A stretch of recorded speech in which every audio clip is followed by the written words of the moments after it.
Ladies and gentlemen, please welcome Lee Jae-hoon, CEO of Sea-Link Logistics, to accept the Maritime Innovation Award. The ballroom erupts in applause. Crystal chandeliers cast geometric shadows across 500 faces in the Grand Hyatt Seoul. Jae-hoon rises from the head table, his charcoal suit impeccable, silver threading through his temples catching the light. He adjusts his minimalist glasses and approaches the podium with the controlled grace of a man who has addressed shareholders in 6 languages. Carmen Whitaker stands 3 tables back, amber vial clutched in her palm. Her heart pounds against her ribs, a rhythm she hasn't felt in 3 decades. She flew 18 hours from Brooklyn for this installation contract. Maya warned her. Thomas said it was professional suicide. Her daughter called it closure. Nobody called it what it actually is. The moment when the past stops being memory and becomes present tense. Jae-hoon's speech begins with logistics, tonnage, routes, sustainability partnerships, standard corporate poetry. But then his tone shifts, softens at the edges. The sea teaches patience, he says, and his gaze sweeps the room. Certain cargo must travel specific routes. Some shipments cannot be rushed. And there are containers that remain sealed. Not because they are empty, but because opening them requires the right conditions, the right moment. His eyes find hers. The vial slips slightly in Carmen's grip. She steadies it with both hands. Jae-hoon's pause stretches a beat too long. The audience shifts. C.O. Moran, his executive secretary, tenses at the side of the stage, her iPad frozen mid-note. 30 years ago, Jae-hoon continues, I learned that some journeys are not measured in nautical miles, but in the courage to return to a port you once abandoned. The applause is polite but confused. Carmen's breath catches. The bergamot and cedar notes from the vial seem to intensify, or perhaps she's imagining it, the way scent memory can hijack reality. As Jae-hoon descends the stage, a photographer's flash captures his profile. By morning, that image will be paired with speculation. By afternoon, someone will identify the black woman in the beige silk dress who left before dessert. But right now, in this crystalline second, Carmen makes a decision. She sets the vial carefully on the white tablecloth and walks toward the exit. Not running, not hiding, simply choosing when to open what has been sealed. Behind her, Jae-hoon's hand tightens around the award plaque. The thin scar above his right eyebrow, barely visible under the stage lights, throbs the way it always does when his body remembers what his mind tries to forget. The Seoul night air hits Carmen's skin as she pushes through the hotel doors. Rain begins to fall. She left her coat inside. The city blurs into streaks of neon and headlights. A voice behind her, steady and unmistakable. You forgot this. She turns. Jae-hoon stands in the rain, the amber vial balanced on his palm like an offering. Water darkens his shoulders. His glasses fog slightly. Or maybe, he adds, you left it on purpose. Carmen's mouth opens, closes.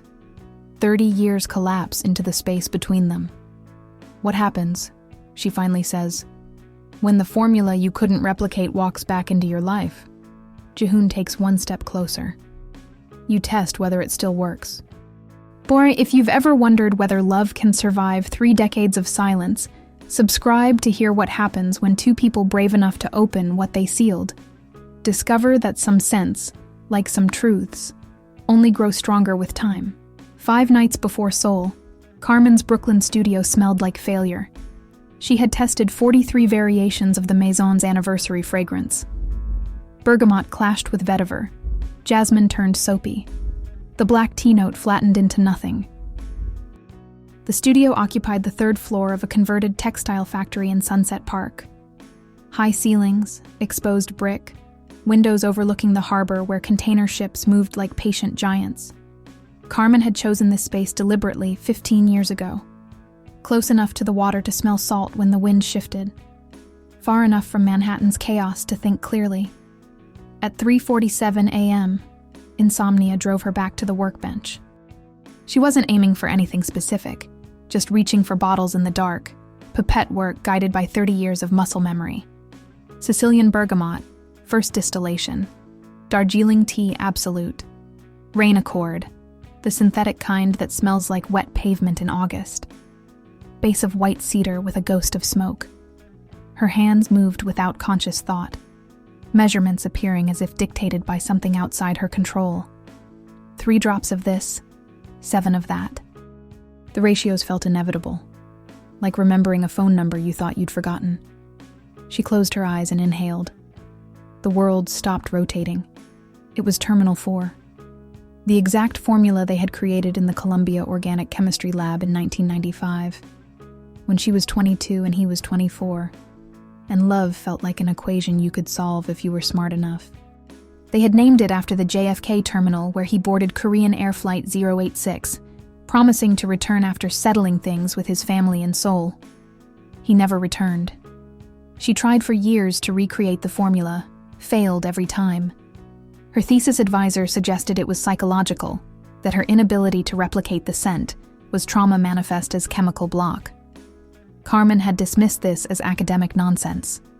Now, 30 years later, her body had remembered what her mind had refused. Carmen sat on the cold studio floor, vial trembling in her grip. Outside, Brooklyn slept. Sirens in the distance, the rumble of late-night trucks on the BQE, the particular silence of a city that never truly rests. Inside, the past breathed. She stayed there until dawn, watching light creep across the floorboards, the vial between her palms like a confession she wasn't ready to speak aloud. 3 days later, the envelope arrived. Cream cardstock, embossed C-Link Foundation logo. An invitation to design an olfactory installation for the International Maritime Gala. Sense of the Port, a sensory journey. Honoree. Lee Jae-hoon, CEO, C-Link Logistics. She read his name 11 times. Each time, her chest tightened. Maya found her that evening staring at the invitation, the Terminal 4 vial beside it on the desk. "Tell me you're not considering this," Maya said, dropping her messenger bag and crossing her arms, the posture she adopted when preparing to talk sense into someone determined to be senseless. "It's a major contract. International exposure. Exactly what we need for the expansion. It's him, Carmen. The man who disappeared on you 30 years ago. The man you..." Maya stopped. "Do you even know if he remembers?" Carmen touched the vial. "Coincidences don't exist in chemistry. Every reaction needs a catalyst." "That's not an answer." "It's the only answer I have." Maya pulled up a chair, her expression softening from confrontational to concerned. They had met at Columbia, 2 scholarship students navigating a program designed for people with family money and summer homes in the Hamptons. Maya had been studying fragrance marketing. Carmen, molecular composition. They had bonded over late-night library sessions and the shared experience of being underestimated. "You built a beautiful life," Maya said quietly. "Good marriage, even if it didn't last. Simone is thriving. The maison is respected. Why risk opening old wounds? Maybe they're not wounds. Maybe they're just questions I never answered. Or maybe they're both." Carmen picked up the invitation. The paper felt expensive, substantial.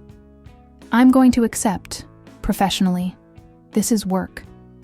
Nothing with him will ever be just work. Then I'll learn to compartmentalize." Maya laughed without humor. "You're a perfumer. You built a career on understanding how scent bypasses logic and goes straight to memory. Compartmentalization isn't in your skill set." But Carmen had already made her decision. She drafted the acceptance email that night, keeping it formal and distant. Within 12 hours, she received a response. Not from the foundation, but from someone named Seo Moran, executive secretary to the CEO. "Ms. Whitaker, Mr. Lee is pleased you've accepted. Arrangements are being made for your arrival. He looks forward to discussing the project with you personally." That final sentence felt loaded. Carmen read it 17 times, searching for subtext, finding only professional courtesy that might also be something else. She booked her flight. She told Simone she'd be in Seoul for 3 weeks. She didn't mention Ji-hoon's name. The night before departure, Carmen stood in her studio holding 2 vials, the accidentally recreated Terminal 4, and an empty vessel. She poured half the formula into the second vial. 1 for Seoul, 1 to stay in Brooklyn. Insurance, she told herself, not hope. Lee Ji-hoon's corner office overlooked the Han River. At night, cargo ships moved like constellations across black water, their lights reflecting in patterns that seemed almost deliberate. He preferred working late. Fewer distractions, no pretense, no need to perform the role of CEO for an audience that always watched. The office was minimalist, Danish furniture, exactly 3 pieces of art, all abstract, all expensive, floor-to-ceiling windows that turned the city into wallpaper. The only personal item was a small safe behind the Rothko print, a detail so obvious that people assumed it was decorative. It wasn't. SEO Miran entered without knocking, a privilege earned through 20 years of reading his silences better than most people read contracts. The American perfumer accepted, Miran said, her tablet already showing Carmen's response email. She arrives Tuesday. I've arranged the signal in Lotte Tower, best view of the port in Seoul. Ji-hoon's pen stopped mid-signature. You didn't tell her I suggested her name. I followed your instructions precisely. The invitation came from the foundation board. Officially, you had no input in the selection process. Good. Sir, may I speak freely? You always do. Miran set down her tablet. 30 years is a long time to keep a vial in a safe. Ji-hoon looked up sharply. Who told you about that? Nobody.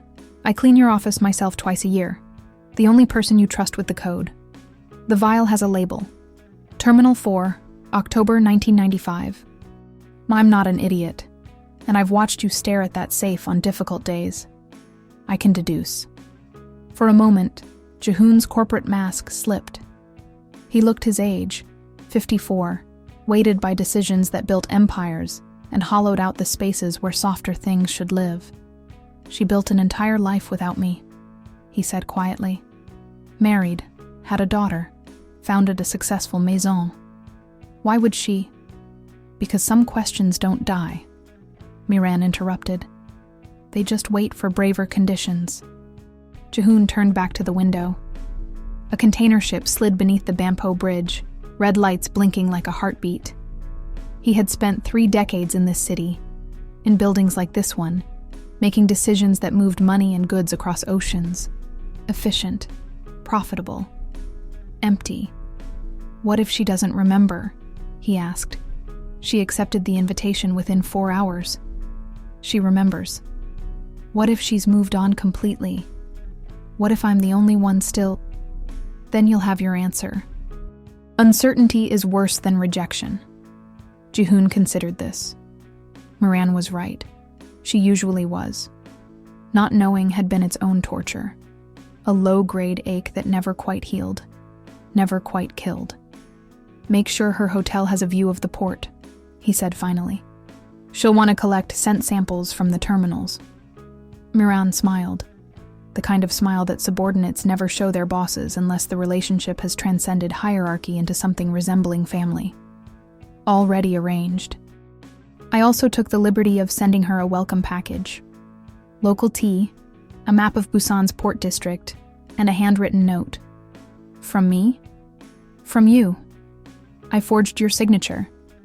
You can thank me later. Ji-hoon shook his head, almost amused despite the anxiety crawling up his spine. You're terrifying. I prefer efficient. Miran picked up her tablet. The gala is in 4 days. She'll probably want to tour the terminals before then. Should I arrange access?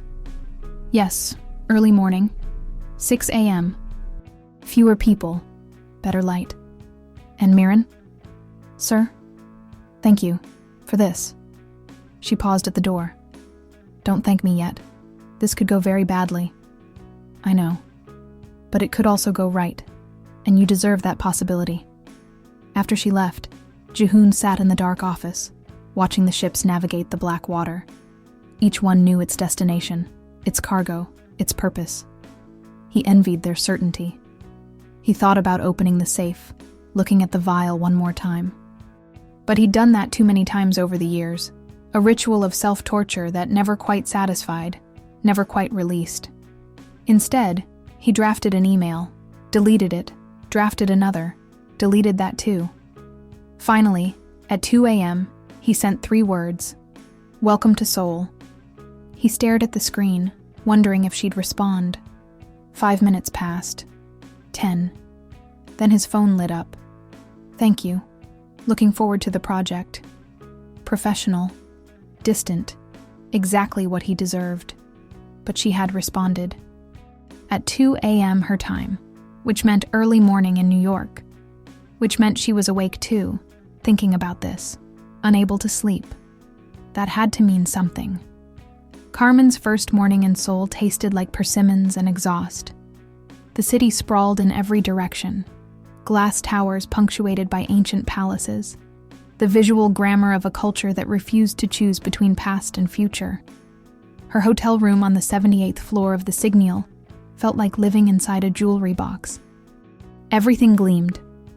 Marble floors, brass fixtures, windows so clean they seemed like empty space. But what struck her most was the view. The port district stretched below like an industrial tapestry. Even from this height, even through sealed windows, Carmen could imagine the smells: brine, diesel, iron oxide, the particular scent of distance and departure. She opened her field kit, a leather case custom-made in Florence, divided into 60 compartments for sample vials, pipettes, pH strips, notebooks. The kit had traveled with her for 15 years: Graz, Tokyo, São Paulo, Dubai. It bore the scars of a well-used tool, scratches on the leather, a broken clasp repaired with copper wire, coffee stains on the lining. She began labeling sample vials: rope, hemp and tar, oil slick, petroleum, salt, morning fog, ozone, cold metal. The familiar ritual calmed her. This was work. She knew how to work.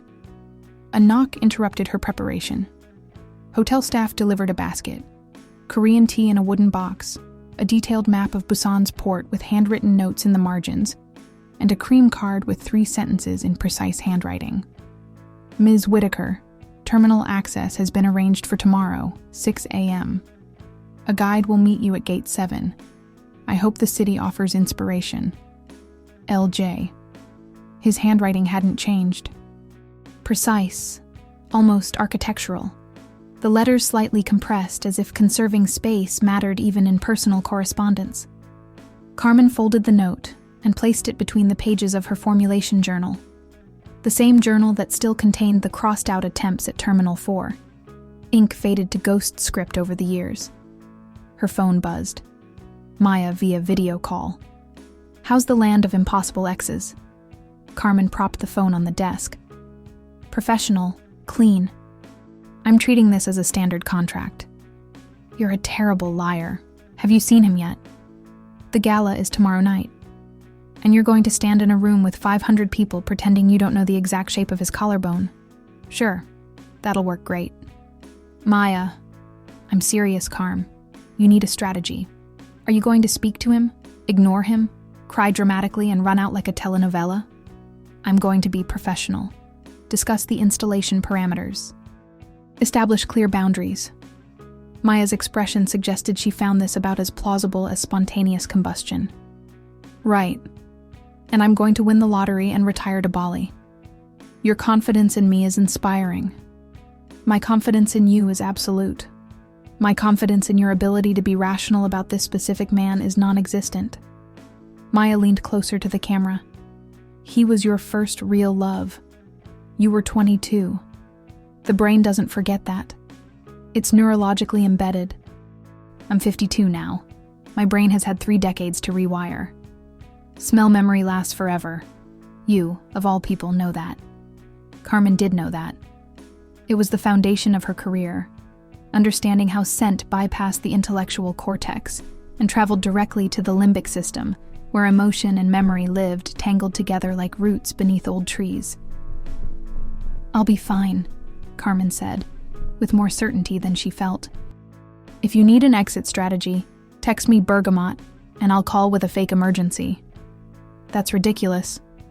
That's preparation. Different things. After the call, Carmen unpacked methodically. Work clothes for the terminal tour, cargo pants, steel-toed boots, canvas jacket. Evening dress for the gala, champagne silk that Maya had insisted projected autonomy without trying too hard. At the bottom of her suitcase, wrapped in protective silk, the recreated Terminal 4. She had told herself it was for comparison purposes. Professional curiosity. Definitely not hope. She set it on the nightstand where the lamplight caught the amber liquid, turning it luminous. Outside, a cargo ship's horn bellowed, low, mournful, the sound of distance closing or widening, impossible to tell which. Carmen opened her laptop and began sketching preliminary installation concepts. 3 zones: departure, voyage, arrival. The architecture of movement made tangible through scent. But her mind kept drifting to a 4th zone, one she hadn't planned. The space between arrival and departure. The liminal moment when travelers pause, suspended between destinations, neither here nor there. That's where she had lived for 30 years. Maybe that's what the installation was really about. She worked until 4 a.m., when exhaustion finally overrode anxiety. In that half-conscious state before sleep, she allowed herself one dangerous thought. What if he kept his vial too? Then she slept and dreamed of terminals, of amber vials breaking in slow motion, of scent that smelled like hope and regret mixed in equal proportions, impossible to separate. The Grand Hyatt Ballroom was a study in controlled opulence. Ice sculptures shaped like container ships melted slowly under strategic lighting. Centerpieces of white orchids and miniature cranes created tiny port landscapes on each table.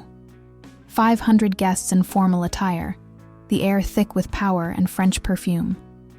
Carmen arrived alone, wearing the champagne silk dress that skimmed her body in ways that suggested confidence without demanding attention. She had wrestled with her hair for 40 minutes. Down looked too romantic. Up looked too severe. She settled on a low twist that exposed her neck, claimed her age, refused to apologize for 52 years of gravity. She checked her coat and immediately regretted it. The room's air conditioning felt tactical, weaponized. A server offered champagne. She declined, needing her olfactory senses sharp. Already she was cataloging, too much Chanel no. 5 at table 3, a waiter's cigarette break still clinging to his jacket, someone's hair pomade, sandalwood, probably overpriced. The faint industrial smell of steam heat mixing uneasily with forcing someone to bloom. Ms. Whitaker? She turned. C.O. Moran stood there, impeccable in a navy blazer, iPad against her chest like armor. Her hair was styled in a precise bob, makeup subtle enough to seem like no makeup at all. Everything about her communicated efficiency. I'm Moran, Mr. Lee's executive secretary. He asked me to ensure you were comfortable. That's kind of him. Carmen kept her voice neutral, searching Moran's expression for judgment or curiosity. She found only professional courtesy. The installation timeline has been finalized. We'll need your preliminary sketches by Friday. Mr. Lee wants full creative control to remain with you. No corporate interference. That's unusual for a project this scale. Moran's expression was unreadable. Mr. Lee believes art functions best without committee. He's been quite insistent on this point. Before Carmen could respond, the lights dimmed. The ceremony began. She found her assigned seat, table 9, far enough from the head table to avoid awkwardness, close enough to observe. Her table mates introduced themselves. A logistics professor from Seoul National University, 2 Dutch shipping executives, a journalist from the Korea Herald, and someone's elegant wife who spoke minimal English but smiled warmly. The speeches blurred into corporate gratitude, each speaker thanking the same list of people in slightly different order. Carmen's attention drifted. She studied the room's architecture, calculated how scent would move through the space, wondered if anyone else noticed the slight mildew smell coming from the eastern wall, where humidity had probably compromised the drywall. Then the MC announced Jihoon's name. He rose from the head table. The room seemed to inhale collectively, the way audiences do when someone genuinely important enters the stage. Carmen's professional distance shattered. He looked exactly like himself, only more so. The gray at his temples wasn't defeat. It was distinction earned. The reading glasses added gravitas rather than age. He moved like a man who had earned the right to control the tempo of any room he entered, but without the aggressive swagger that often accompanied executive power. His speech began with expected themes: sustainability, innovation, partnerships with Rotterdam and Singapore. He thanked the foundation, the board, the employees who made C-Link possible. Standard corporate poetry delivered in English with only the slightest accent. But then his tone shifted. "The sea teaches patience," he said, and something in his voice changed, became more personal, more raw. Certain cargo must travel specific routes. Some shipments cannot be rushed, and there are containers that remain sealed, not because they are empty, but because opening them requires the right conditions, the right moment. His gaze swept the room, found Carmen. The world narrowed to that single point of contact. 500 people disappeared. The ornate ballroom became negative space around their locked eyes. 30 years ago, Jihoon continued, his voice dropping half a register, I learned that some journeys are not measured in nautical miles, but in the courage to return to a port you once abandoned. The applause was confused, uncertain. People glanced at each other, seeking context for this unexpected vulnerability. At the head table, a younger man, his brother Sang-woo, Carmen guessed, looked actively alarmed. Carmen's tablemates turned to her, sensing somehow that this concerned her. The journalist's eyes narrowed with professional interest. She needed to leave. Now. Carmen set her napkin beside her untouched plate and stood, moving toward the exit with purpose but not panic. She was 52 years old, accomplished, respected. She would not be reduced to a spectacle. But her hands trembled as she pushed through the lobby doors. The Seoul rain was cold and immediate, October rain that smelled like winter approaching. She stood under the hotel awning, breathing hard, the careful emotional architecture she'd constructed over 3 decades suddenly unstable. "You forgot this." She turned. Jihoon stood 3 feet away, the amber vial from her table balanced on his palm. Rain darkened his expensive suit. Water caught in his hair, dripped from his glasses. He looked at her the way a navigator looks at a coastline after months at sea, with relief and terror in equal measure. "Or maybe," he added softly, "you left it on purpose." Carmen's careful composure cracked. "What were you doing with that speech?" "Telling the truth. In front of 500 people? In front of the press? You're bored? Would you have preferred I lied? I would have preferred you warned me. I didn't plan it. I looked up, saw you, and the prepared remarks seemed like cowardice." She stared at him. 30 years. 2 lives built in opposite hemispheres. And here they stood, rain falling, the past refusing to stay past. "I don't know what I prefer," she admitted. "I came here for work." "So did I. And then you walked into the room wearing that dress, and suddenly work seemed irrelevant." The hotel doors opened behind them. Miran appeared, umbrella already deployed, reading the situation with the speed of someone paid to solve problems before they became crises. She stepped forward, holding the umbrella over both of them without comment. It forced proximity, shoulders almost touching, the scent of wet wool and cedar and 30 years of unfinished conversation. "I kept it," Jihoon said abruptly, as if the words had been building pressure for decades. "The original, Terminal 4. I never opened it." Carmen's breath caught. "Why?" "Because opening it would mean accepting you weren't coming back. As long as it stayed sealed, the possibility lived." The rain intensified. Miran adjusted the umbrella, her expression carefully neutral, despite witnessing what was clearly a moment of significant personal revelation. "We should go inside," Miran said quietly, The press is watching. Carmen looked up. Through the rain-blurred glass, she could see guests gathering at the windows, phones already raised, capturing this moment for immediate distribution across platforms she barely understood. "Too late," Carmen murmured. Jihoon followed her gaze. His jaw tightened. Not with anger, but with the resignation of someone who had just made an irreversible public choice.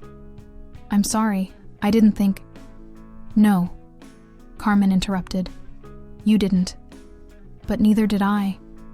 She stepped out from under the umbrella into the full force of the rain. Let them photograph. Let them speculate. She was 52 years old, had survived a marriage, raised a daughter, built a business from sample vials and sheer determination. She would not be shamed for standing in rain with a man who remembered the shape of her younger self. "The terminal tour," she said, turning back to Jihoon, rain streaming down her face, her carefully styled hair already collapsing. "Tomorrow, 6 a.m. I'll be there."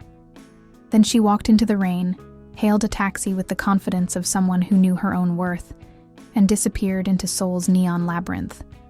Behind her, Jihoon stood motionless, suit ruined, glasses fogged useless. The umbrella Moran still held over him suddenly absurd. "Sir, you're completely soaked." "I know. The board will want an explanation for that speech." "Let them want. The press will speculate." "Let them speculate." Moran lowered the umbrella slightly, studying him with the frank assessment of someone who had watched him for 20 years. "It's good to see you reckless. It's been 30 years. That long? Exactly that long. Since before I knew you. But I've seen the date on that vial. October 1995. I can subtract." Jihoon finally looked at her. "Did I just destroy everything my father built?" "No. You just admitted you're human. In Korean corporate culture, that's almost as dramatic. But not fatal. What do I do now?" "You go inside. You finish the evening. You thank people gracefully. Tomorrow, you show her the port. You be honest. You see what happens. And if it ends badly, then at least you tried. Regret is lighter than wondering."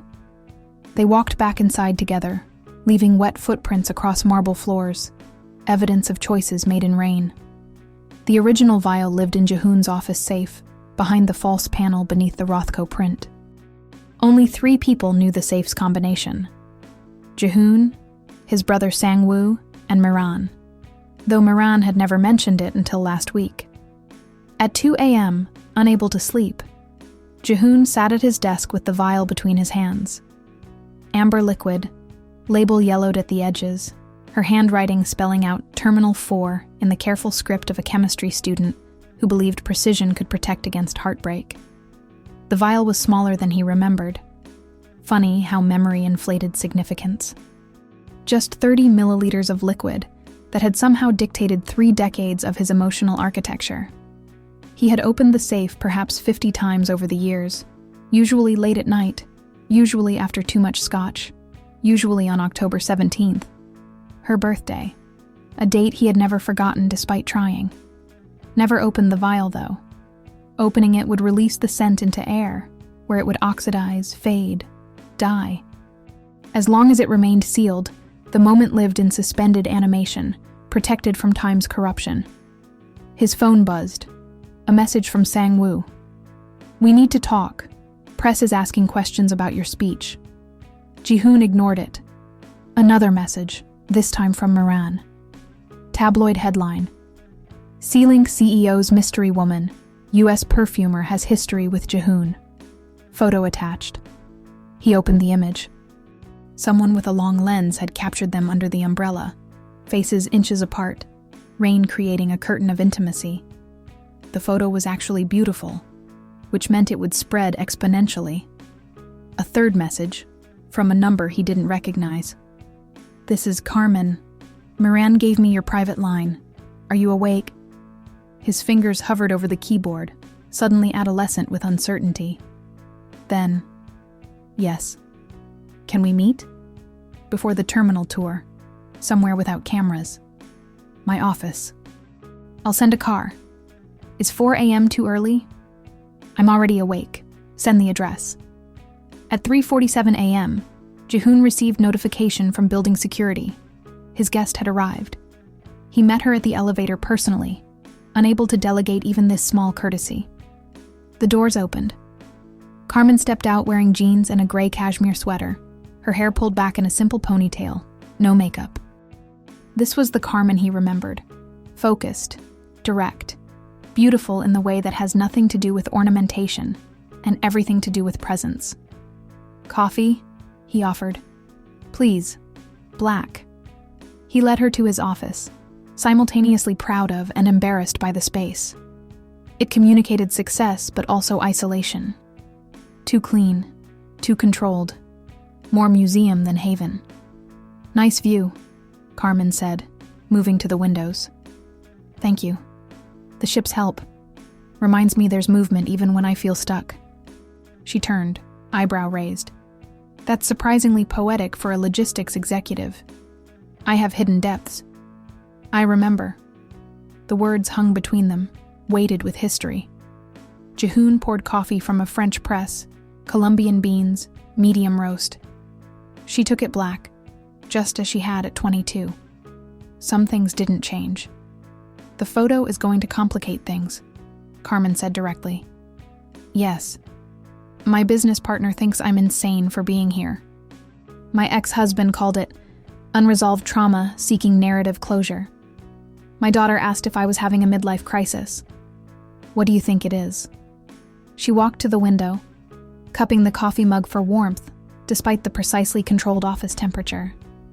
I think I accidentally recreated a perfume I've been trying to forget for 30 years, and 3 days later your name appeared in my email. I don't believe in accidents. Jihoon set down his mug carefully. Neither do I. He crossed to the Rothko print, all red and black edges, appropriate for what he was about to do, and pressed the hidden latch. The panel swung open. He removed the vial with the reverence usually reserved for religious relics. Carmen's breath caught audibly. You really kept it. I told you. I don't lie about small things. This isn't small. No, he agreed quietly. It never was. He placed the vial on the desk between them, this 30-year-old artifact of a relationship that had lasted 4 months, but somehow defined 3 decades. I made a new batch, Carmen said. In Brooklyn, 5 nights ago. Identical formula. I didn't mean to. My hands just remembered, like they had a memory independent of my brain. Muscle memory. Emotional memory, which is worse. Harder to logic away. Does it still work? The formula? I don't know. I haven't tested it. I brought it with me to Seoul, but I can't bring myself to open it. Jihoon understood completely. Same. 30 years of not opening mine. They stared at the vial. The office's HVAC system hummed. Outside, the sky began its slow shift toward dawn, black to charcoal to that particular shade of purple that only exists in the hour before sunrise.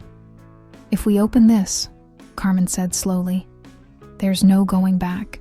The scent will oxidize, change. It won't be 1995 anymore. It'll become 2025. Maybe that's exactly the point. She met his eyes. You left. You got on a plane and you didn't come back. You said 3 months. It's been 30 years. I know. That's all you have to say? I know. What else is there? I can explain. I can apologize, but I can't change it. Carmen's hands tightened around her coffee mug. Try explaining. So he did. The story spilled out. His father's stroke 3 days after landing in Seoul.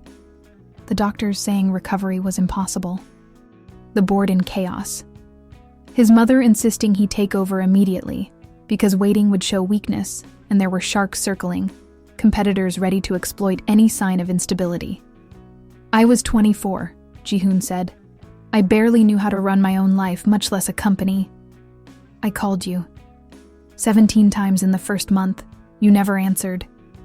Carmen blinked. I never got... She stopped.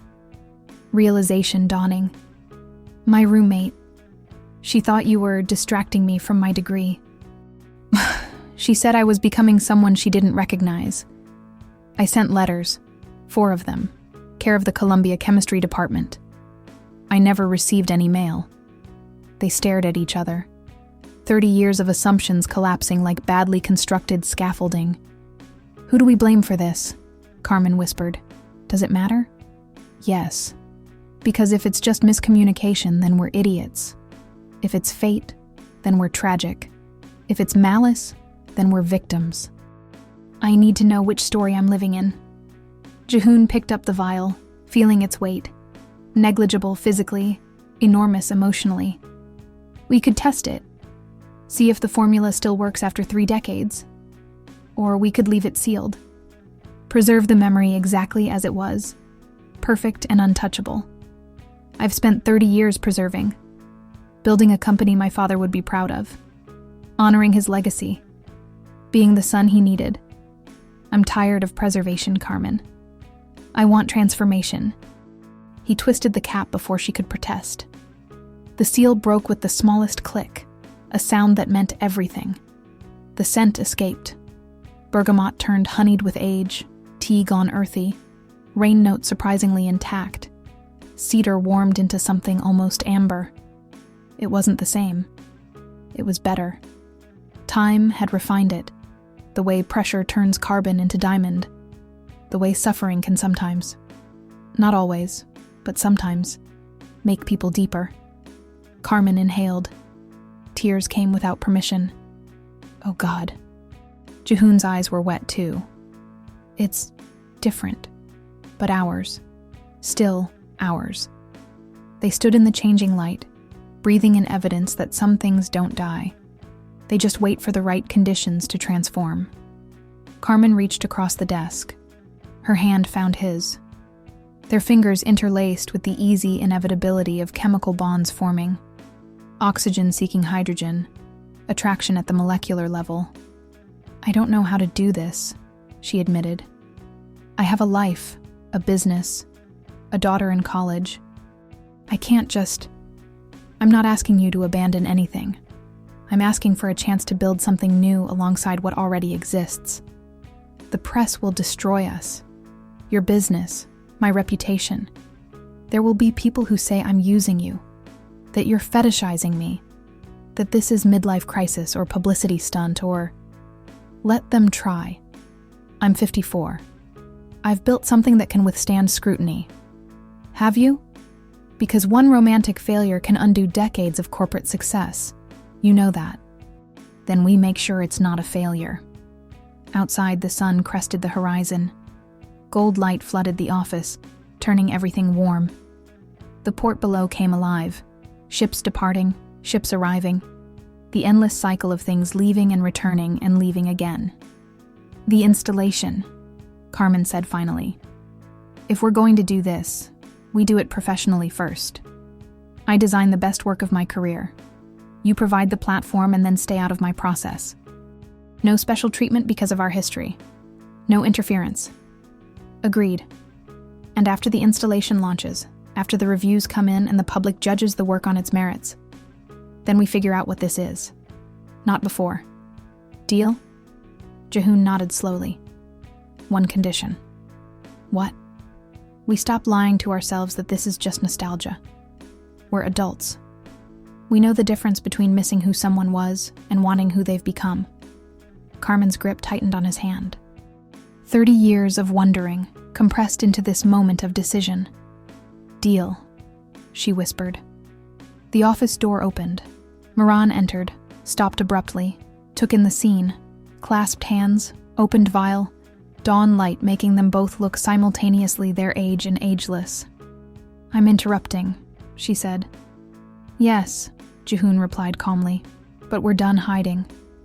Moran's expression cycled through surprise, concern, and finally something that looked like relief. About damn time, sir. Call Sangwoo. Tell him we're moving forward with the installation as planned.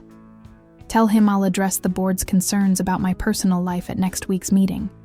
Tell him... Jihoon paused. Tell him I'm happy, and he'll have to accept that.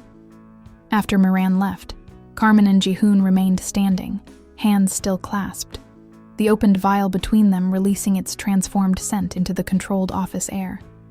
"This is insane," Carmen said. "Probably. We're going to regret this. Maybe. But we're doing it anyway." "Yes," she smiled then. The first genuine smile he'd seen from her since she arrived in Seoul.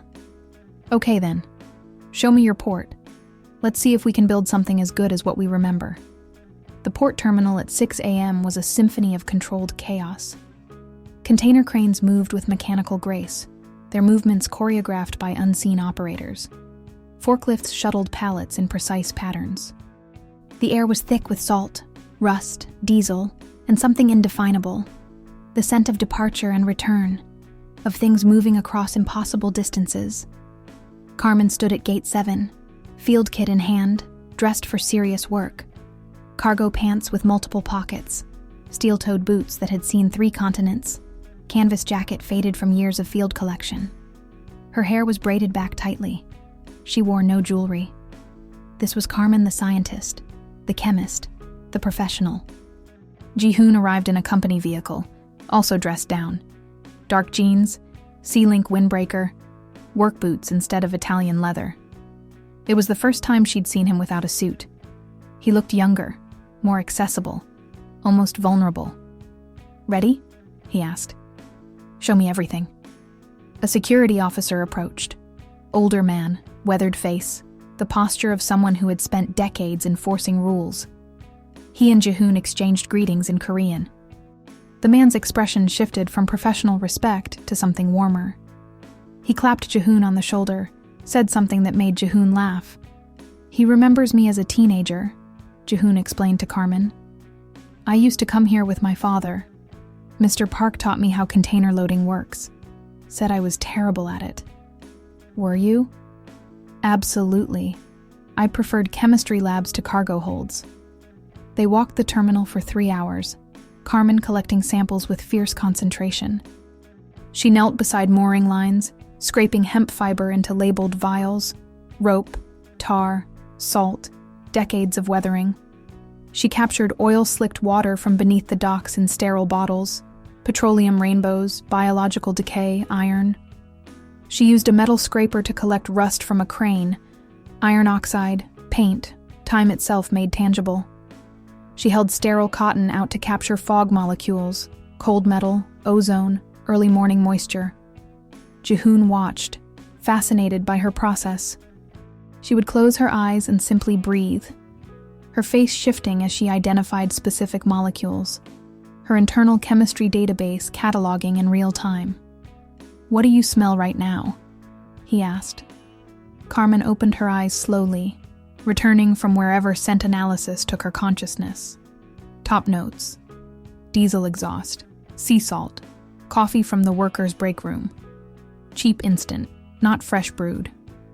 Middle notes: machine oil, wet concrete, something floral, probably jasmine or gardenias from those shipping containers labeled Thai agricultural goods. Base notes: rust, old wood, human sweat, but clean sweat, work sweat, not distress. And underneath everything, she paused, searching for language adequate to sensation.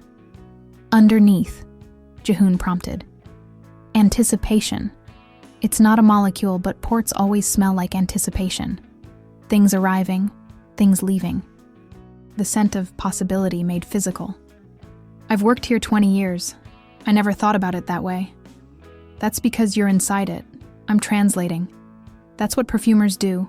We're interpreters between the olfactory and linguistic worlds." They climbed to an observation platform overlooking the main container yard. Below, a massive ship was being loaded, each container slotting into place with precision choreography, cranes moving in synchronized patterns that seemed almost balletic. "This is what you wanted, isn't it?" Carmen said quietly. "When you left New York. This legacy. It's what my father needed." "That's not what I asked." Ji-hoon leaned against the railing, watching his empire function without him.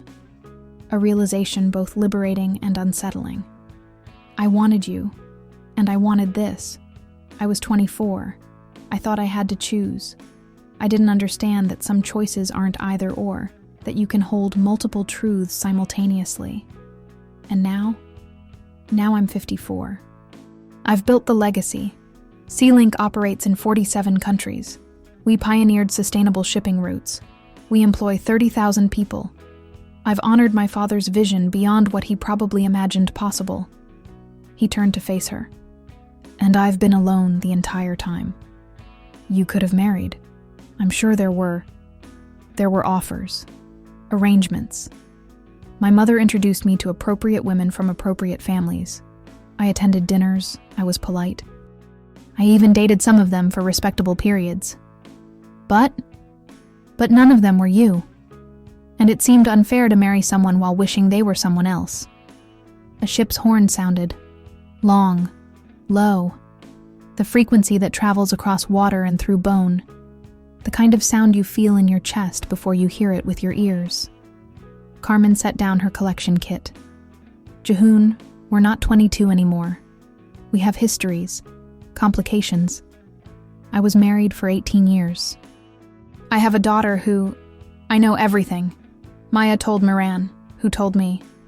Your ex-husband Thomas is a professor at NYU, medieval literature. You divorced amicably 5 years ago because you'd become affectionate roommates rather than partners. Your daughter Simone is studying architecture at Yale. She's brilliant, apparently. Won some significant prize last year. You co-parent beautifully. Thomas remarried last year to another professor. You attended the wedding. I'm not asking you to erase any of that. Carmen stared at him. You researched me. I prepared. There's a difference. That's stalking. That's LinkedIn and public records. Also, Moran is terrifyingly efficient. Despite herself, Carmen laughed. This is insane. Completely. We live on opposite sides of the planet. Flights exist. I have a business to run. So do I. We'll figure it out. You're being unreasonably optimistic. I'm being hopeful. I've spent 30 years being reasonable. It made me wealthy and miserable. Before Carmen could respond, a camera shutter clicked. Distinct, unmistakable, the predatory sound of a photograph being taken without permission.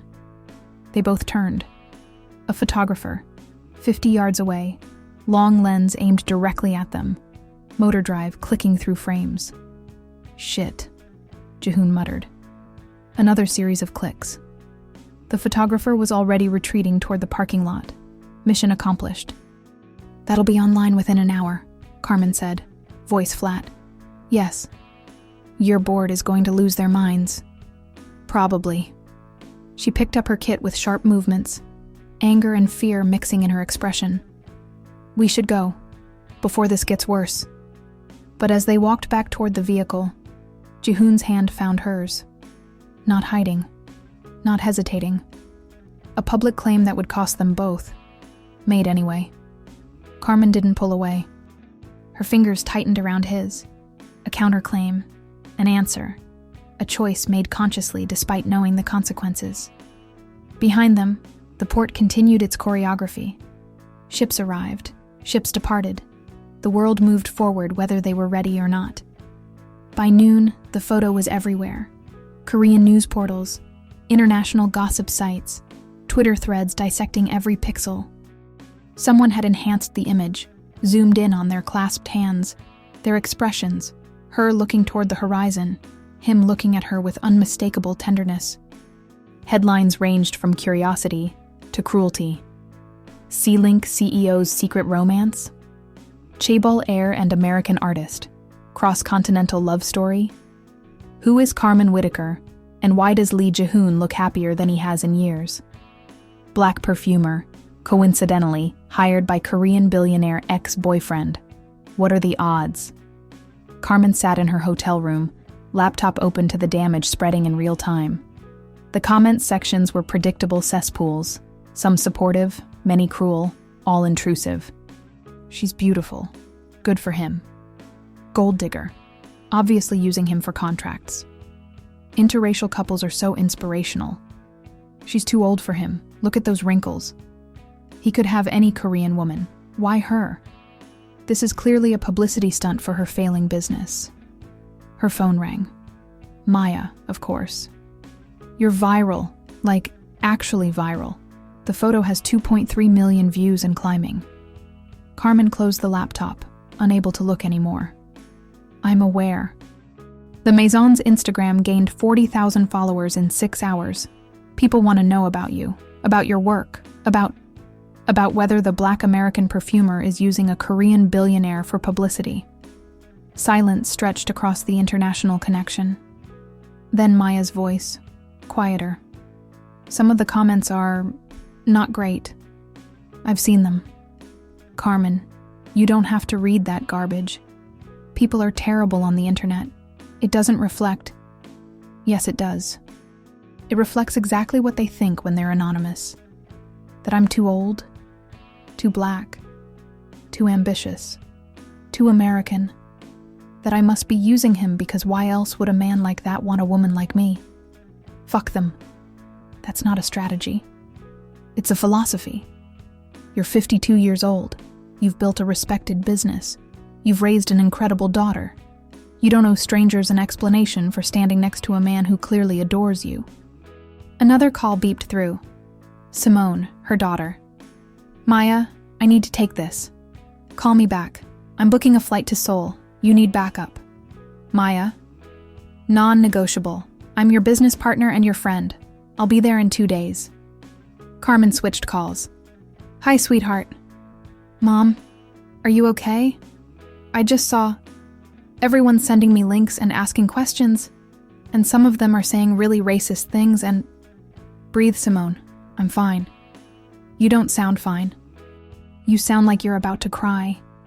Carmen looked at herself in the hotel mirror, eyes red, face drawn, the confident woman who'd arrived in Seoul 4 days ago, now hollowed by scrutiny. It's complicated, honey, but I'm handling it. Is this the guy from your Columbia days? The one you never talk about but Dad said you sometimes mentioned in your sleep? Carmen's throat tightened. Yes. Damn. Okay. Do you need me to fly to Korea? Because I will. I'll skip midterms. I'll tell Professor Chen that family emergency. No. Stay in school. I can handle this. Mom, the internet is being racist and invasive and generally horrible, and you're dealing with it alone. I'm not alone. Maya's flying in, and Jihoon is... She paused. He's trying to help. Is he worth it? All of this? The scrutiny, the comments, the way people are picking apart your life? Carmen considered the question seriously. I don't know yet. But I think I need to find out. Does that make sense? Yeah. Actually, it does. Just don't let them make you small, okay? You taught me that. Don't shrink yourself to fit their comfort. After the call, Carmen stared at the photo one more time. She looked different than she'd expected. Not vulnerable, not victimized. She looked like a woman who knew her worth and was choosing, consciously, to let someone matter. Her phone buzzed with a new message. Jihoon. Emergency board meeting in 1 hour. Sangwoo is furious. How are you holding up? She typed, I've survived worse. His response came immediately. That's not an answer. It's the only answer I have right now. Can I see you tonight? After I survive whatever corporate tribunal awaits? Carmen hesitated, fingers hovering. Then, yes, but somewhere private. I can't handle more cameras today. My apartment. I'll send a car. 8 p.m. A knock at her door interrupted. She opened it to find Seo Miran, carrying a large envelope and wearing an expression that managed to communicate both sympathy and efficiency. May I come in? Carmen stepped aside. Miran entered, removed her shoes with practiced grace, and set the envelope on the desk. From Mr. Lee. He wanted you to have this before the board meeting. What is it? Context. He thinks you deserve the full story before making any decisions about whether to continue with the project or with him. Carmen opened the envelope carefully. Inside, press clippings from 1995, yellowed with age. Articles about Lee Industries, Sealink's former name, in crisis after the founder's stroke. Photos of a 24-year-old Ji-hoon looking overwhelmed at a podium, too young for the suit he wore, eyes hollow with grief and responsibility. A translated interview where he stated, "My personal life is irrelevant. My father built this company with his hands and his vision. The employees depend on us. The families depend on us. That's all that matters now." Another article from 6 months later. Young Lee Ji-hoon stabilizes company through strategic partnerships and brutal work ethic. Industry insiders call it unprecedented. A final piece from 1997. Lee Industries expands to Singapore. CEO Lee credits late father's vision. When asked about marriage prospects, Lee states he has no time for personal complications. "I didn't know," Carmen whispered. Miran adjusted her glasses, a tell that she was about to say something significant. "He never wanted you to know. He thought telling you would sound like excuses, like he was trying to justify what couldn't be justified. But this changes everything. If he was dealing with all of this, does it? You still lost 30 years. He still made choices that hurt you. Context explains, but it doesn't erase." Carmen looked up sharply. "Whose side are you on?" "His. Always. But that means telling him uncomfortable truths, not protecting him from consequences." Miran moved toward the door, then paused. "I've worked for him for 20 years. I've watched him build an empire. I've also watched him drink alone in his office on October 17th every single year. Your birthday, I assume." Carmen nodded, unable to speak. "He deserves happiness. So do you. The tabloids will pass. They always do. Racism and misogyny are eternal, unfortunately, but specific news cycles end. What matters is whether you're brave enough to claim what you want in the window you're given." After Miran left, Carmen called Ji-hoon directly. He answered on the first ring, background noise suggesting he was already in the boardroom. "Are you okay?" she asked. "I'm in a conference room being lectured about reputational management and strategic optics. You?" "Reading comments about how I'm either a gold digger or a diversity hire, depending on which platform you prefer." "I'm sorry. I should have..." Don't apologize for being seen with me. That's not the problem. The problem is a world that can't imagine a black woman and a Korean man might just genuinely care about each other without ulterior motives. Voices in the background called his name, impatient. "I have to go face the firing squad," Ji-hoon said. "But tonight, dinner at my place. Just us. No cameras, no contracts, no performances." "Okay. Carmen?" "Yeah? Thank you for not running." "The day is young," she said, but she was smiling despite everything. Ji-hoon's apartment occupied the penthouse of a building in Hanam-dong, the kind of address that communicated wealth without vulgarity. Carmen arrived at 8, escorted by a driver who said nothing but drove with the careful attention of someone transporting valuable cargo. The apartment was beautiful. Floor-to-ceiling windows overlooking the river, minimalist furniture in warm woods and soft grays, art that looked original and expensive. But what struck Carmen most was how lived in it felt. Books on shelves actually read, not decorative. A coffee mug on the kitchen counter. Reading glasses on the side table. A blanket draped over the couch as if someone actually sat there. Ji-hoon answered the door in jeans and a simple black shirt. Barefoot, hair slightly mussed. This was the most unguarded she'd seen him. "Come in. I'm attempting to cook." "That sounds dangerous." "It is. I ordered backup from a restaurant. It's arriving in 30 minutes if I fail." The kitchen smelled of garlic and ginger. He was making something in a wok. Vegetables and what looked like shrimp, movements uncertain but determined. "Can I help?" Carmen offered. "You can keep me company. Tell me about the board meeting." Ji-hoon grimaced, adjusting the heat. "Sang-woo wants me to issue a statement calling our relationship strictly professional. 3 board members threaten to resign if I don't manage the optics. The Rotterdam partners are concerned that personal drama will overshadow the merger. Maybe you should listen to them." "Carmen, I'm serious. This project is huge for you. Your business could... My business is fine. It survived worse than one CEO having a personal life. But the merger will proceed or it won't.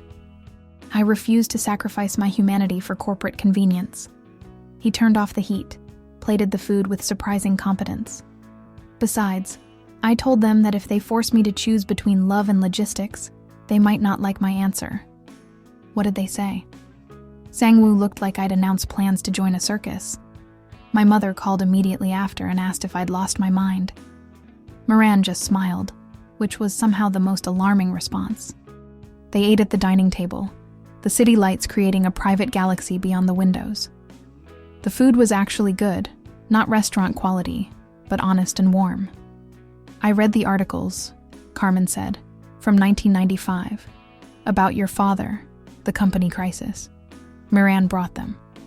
Ji-hoon set down his chopsticks. I didn't want you to think I was using his death as an excuse. It's not an excuse. It's reality. You were 24 and suddenly responsible for thousands of people. I can't imagine.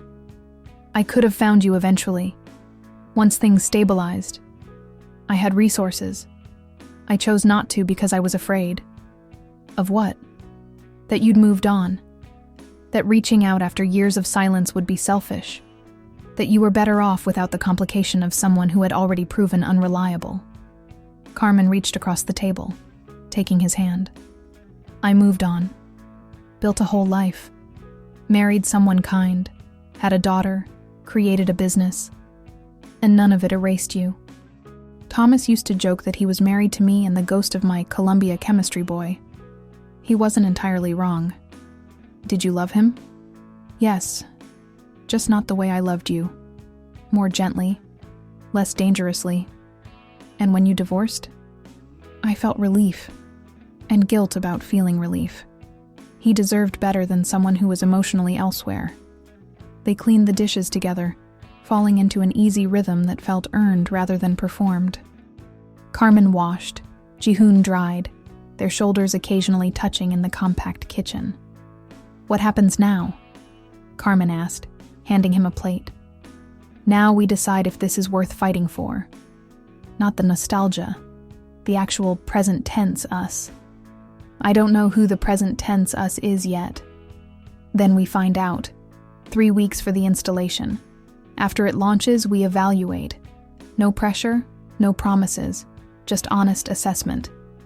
Carmen considered this.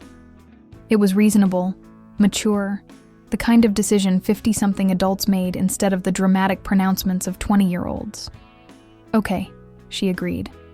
But I need boundaries. The installation is mine. You don't get creative input just because we're... whatever this is. I need my work to stand independently. Agreed. Anything else? If this goes badly, if the installation fails or the relationship implodes or both, we handle it with dignity. No public recriminations, no using the press to hurt each other. Deal. They moved to the couch, Carmen curling into his side with the ease of someone whose body remembered this geography. Outside, Seoul glittered. Inside, 2 people who had spent 30 years apart tried to figure out how to occupy the same space. Tell me about Simone, Ji-hoon said. So Carmen did. She talked about her daughter's brilliance with spatial design, her tendency to sketch buildings on napkins during family dinners, her fierce sense of justice inherited from both parents. She showed photos on her phone. Simone at graduation, Simone at her first architecture exhibition, Simone making a ridiculous face at Thanksgiving. She's beautiful, Ji-hoon said. She has your eyes. She has Thomas's patience, thank God. I would have raised a disaster alone. I doubt that. I know it. Parenting requires skills I had to learn. Thomas had them naturally. They talked for hours. Carmen learned about Ji-hoon's brother Sang-woo. Younger by 5 years, competent but always competing, now VP of operations and perpetually frustrated at living in Ji-hoon's shadow. About his mother, the matriarch who had held the family together after his father's death through sheer force of will. About the loneliness of executive leadership, how everyone wanted his authority, But no one wanted his burden. Around midnight, Carmen's phone buzzed. A text from Maya. Landing in Seoul tomorrow at 3 p.m. Need me to bring anything besides moral support and rage? Carmen smiled, typing back. Just yourself. And maybe patience. This is complicated. Everything worth having is. See you tomorrow. Love you. She showed Jihoon the exchange. Maya's flying in. Fair warning, she's protective and has no filter. I'd expect nothing less. Miran will probably try to befriend her. They're both terrifying in similar ways. That's genuinely frightening to imagine. Carmen should have left. It was late. She had samples to catalog, sketches to finish. But leaving felt impossible, like tearing herself away from something that had just started to heal. I should go, she said anyway. You should, Jihoon agreed, not moving. I have work tomorrow. You do? This is irresponsible. Completely. She kissed him then, not the desperate kiss of reunion, but the deliberate kiss of adults who understood consequences and chose connection anyway. His hands found her waist. Her fingers threaded through his hair. The years between them collapsed into this moment of presence. When they finally broke apart, both breathless, Jihoon touched her face gently. Stay, he said. I can't. I know. But stay anyway. So she did. They fell asleep on the couch like teenagers, awkward and perfect, the city lights watching through floor-to-ceiling windows, two people finally brave enough to stop running from what they'd spent 30 years trying to forget. 3 days before the installation's first phase, Miran invited Carmen for coffee. Not business coffee, personal coffee. They met at a small cafe in Itaewon, far from the corporate towers and watching eyes. Miran arrived exactly on time, shed her corporate armor, blazer hung on the chair, hair down from its usual severe bun, and ordered an Americano with 3 shots of espresso. I need to confess something, Miran said without preamble. Carmen waited, cradling her own cup. I'm the one who arranged your invitation. I researched emerging perfumers internationally, found your work, saw your Columbia graduate records. And I saw his name listed as a former lab partner in your thesis acknowledgments. That's not public information. I had to dig. Carmen's coffee cup stopped halfway to her lips. I've worked for Jihoon for 20 years, Miran continued, words coming faster now, as if confession required momentum. He's brilliant, dedicated, impossibly kind to employees, and profoundly lonely.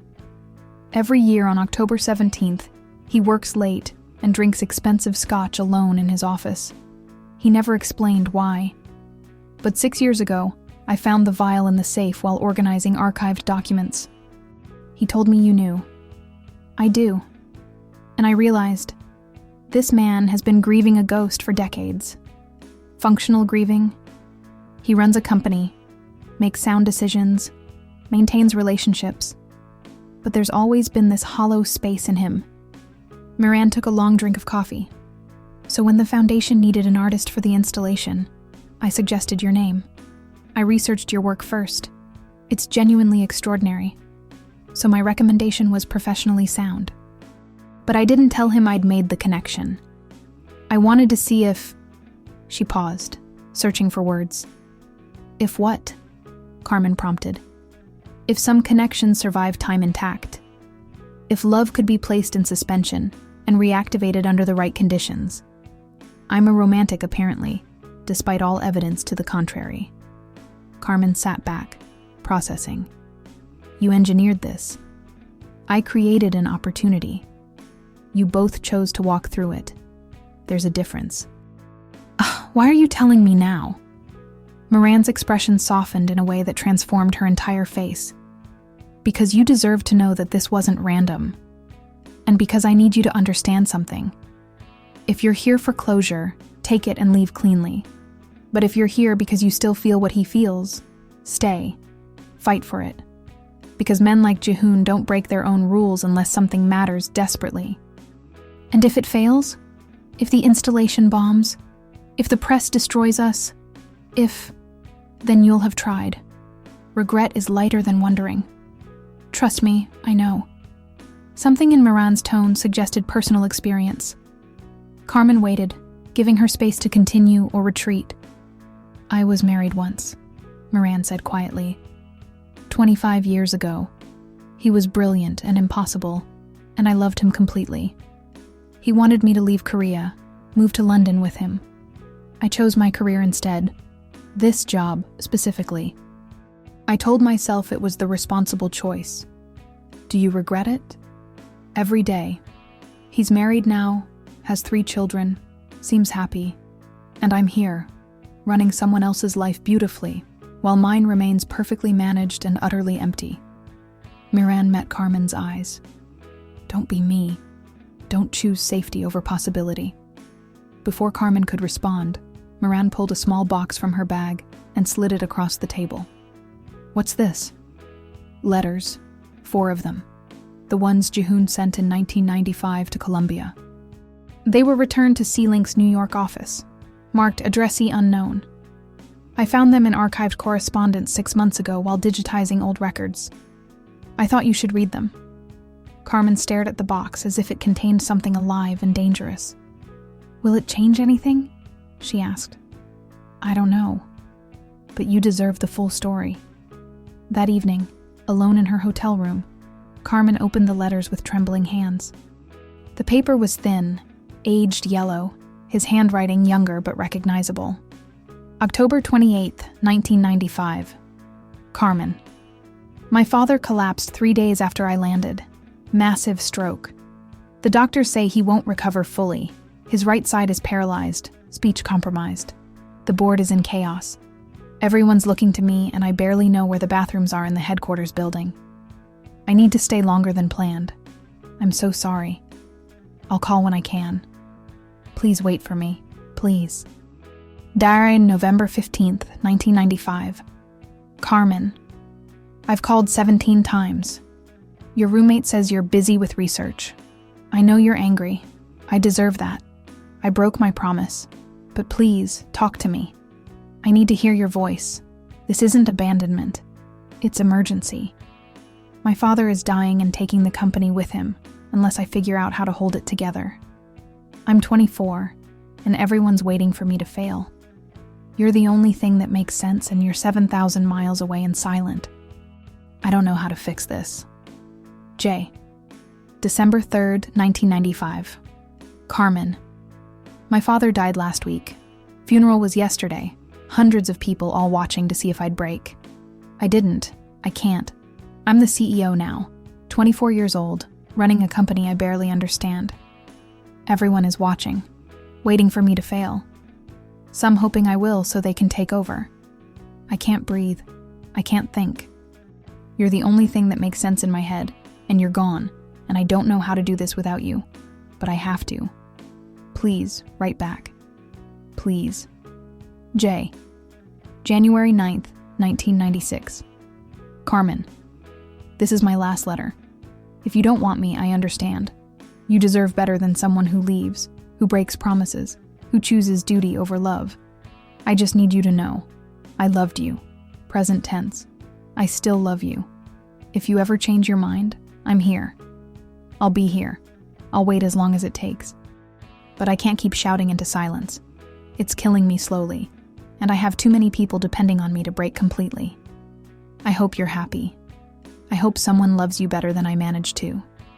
I hope you forget me eventually, even though I know I'll never forget you. Aina and Carmen read them 3 times. Dari, Carmen. Tears came in waves, for the boy he'd been, for the woman she'd been, for 30 years of misunderstanding stacked like sedimentary rock, layering pain on pain until the original hurt became unrecognizable. She called Maya, voice shaking. I've been wrong about everything. What happened? He didn't ghost me. He tried, over and over. Someone intercepted his letters. Probably my roommate.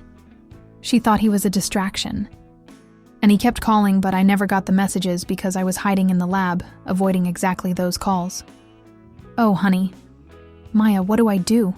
How do I grieve 30 years that didn't have to happen? You don't. You can't. You just accept that life is chaos and miscommunication, and sometimes the worst things happen for no reason at all except bad timing and interfering roommates. Maya's voice softened. What matters is now. You know the truth. What are you going to do with it? Carmen looked at the letters spread across her hotel bed, like evidence in a trial that had lasted 3 decades. I'm going to stop punishing him for something he didn't do. I'm going to see if we can build something new from all these broken pieces. Good. That's good. I'll be there tomorrow to help. Thank you. That's what family does. And Carmen, I'm proud of you for being brave enough to try again. After the call, Carmen texted Jihoon, "Can you come to my hotel? I need to see you." He arrived within 20 minutes, still in work clothes, face creased with concern. What's wrong? She handed him the letters wordlessly. Watched his face change as he realized what he was holding. His own words from 30 years ago, preserved and returned. Where did you... Miran found them. They were returned to your company, marked undeliverable. I never got them. Any of them. Jihoon sat heavily on the bed, letters in his lap. You thought I just disappeared. Yes. And you built a whole life believing I chose to abandon you. Yes. Carmen, His voice broke. I'm so sorry. If I'd known, if I'd tried harder to find you. You were 24, and your father died, and you were running a company. You tried. I hid. We were both doing the best we could with incomplete information. He looked up at her, eyes wet. What do we do now? Carmen knelt in front of him, taking his hands. We stop apologizing. We accept that we lost 30 years to bad luck and worse timing. And we decide if the people we are now want what the people we were then couldn't have. I want that. God, I want that. So do I. Which terrifies me. Me too. They held each other in the generic hotel room, surrounded by evidence of communication that had failed 3 decades ago, finally hearing what they'd been trying to say all along. The article dropped at 6 a.m. on the day of the installation's Phase 1 setup, calculated for maximum damage. The headline was surgical in its cruelty. American perfumer uses CEO for career boost. Sources say Whitaker targeted Lee for publicity. In the piece cited anonymous sources close to the project, claiming Carmen had researched Jihoon's wealth before accepting the commission. It included financial speculation about the Maison's supposedly struggling revenue, false, insinuations about her divorce. Financial settlement favored her significantly, also false. And a quote from a former colleague saying Carmen always knew how to leverage personal relationships for professional gain. It was character assassination disguised as journalism, each paragraph carefully crafted to destroy while maintaining plausible deniability. Carmen read it twice, numb, while her hotel room coffee went cold. Then her phone exploded. Maya, Simone, colleagues, even Thomas offering legal advice and support. Jihoon arrived within an hour, bypassing hotel security with the authority of someone who probably owned the building. He found her sitting on the floor, laptop open, reading the article for the 7th time as if repetition might change its contents. I'm handling this, he said, kneeling beside her. There's nothing to handle. It's already out there, already spreading. C-Link's legal team is preparing a defamation suit. We'll identify the source, Don't. Carmen closed the laptop. Lawsuits make it bigger. Denial looks like confirmation. Silence starves it eventually. I won't let them destroy you. They can't destroy me. I've survived worse than internet speculation. She handed him her phone. But you need to read the comments, because some of them are coming from inside your own company. Jihoon scrolled, his expression darkening with each paragraph. The comments were predictably vicious. She's using him, obviously. No successful perfumer would need this kind of publicity. Age difference is concerning. She's older, definitely targeting his money. Interracial relationships are fine, but this seems calculated. I heard she was a mediocre student who barely graduated. How did she build a business? Lee should stick with Korean women who understand his culture. This is what happens when CEOs think with the wrong head. Sang-woo, Ji-hoon said flatly. You don't know that. I do. He's the only one who would benefit from undermining both you and me simultaneously. He thinks you're a liability to the Rotterdam deal and an embarrassment to the family. Maybe I am. Carmen, maybe we should pause. Do the installation professionally, then I go back to New York. We figure out the personal stuff later, when there's less at stake. Ji-hoon set down the phone carefully. No. Be logical. I spent 30 years being logical. It got me wealth and loneliness. I'm done optimizing my life for other people's comfort. What about mine? My comfort? He stopped, genuinely surprised. What? I'm exhausted, Ji-hoon. Every day is a battle to prove I deserve to exist in your world. The press, your board, anonymous sources, strangers on the internet. Everyone has an opinion about whether I'm good enough, young enough, Korean enough, successful enough, and I'm tired of fighting. Then let me fight for you. That's not how partnership works. Then tell me what does work. Carmen walked to the window. Below, Seoul stretched in every direction, a city of 10 million people, and she felt utterly alone despite Ji-hoon's presence 3 feet away. I need you to trust me, she said quietly. Not protect me, not fight my battles. Trust that I can handle this my own way. I do trust you. Then let me respond on my terms. How? She turned to face him. By making the installation so extraordinary that the work speaks louder than the rumors. By being so undeniably good at what I do that credentials become irrelevant. And us? We continue. Carefully. Privately. After the installation launches and the work is evaluated independently, we can be public. But right now, I need my art to stand alone. Ji-hoon crossed to her, taking her hands. Okay, we do it your way. But Carmen, yes? Don't let them make you small. Don't shrink to fit their limited imagination. Promise me. She nodded, throat tight. I promise. He pulled her into an embrace that felt like shelter, like the kind of protection that empowers rather than diminishes. They stood there as the Seoul morning built momentum outside, 2 people learning to trust each other with vulnerability. Later, after Ji-hoon left for an emergency board meeting, Carmen called her daughter. Mom, I saw the article. It's bullshit. Language, Simone. I'm 23.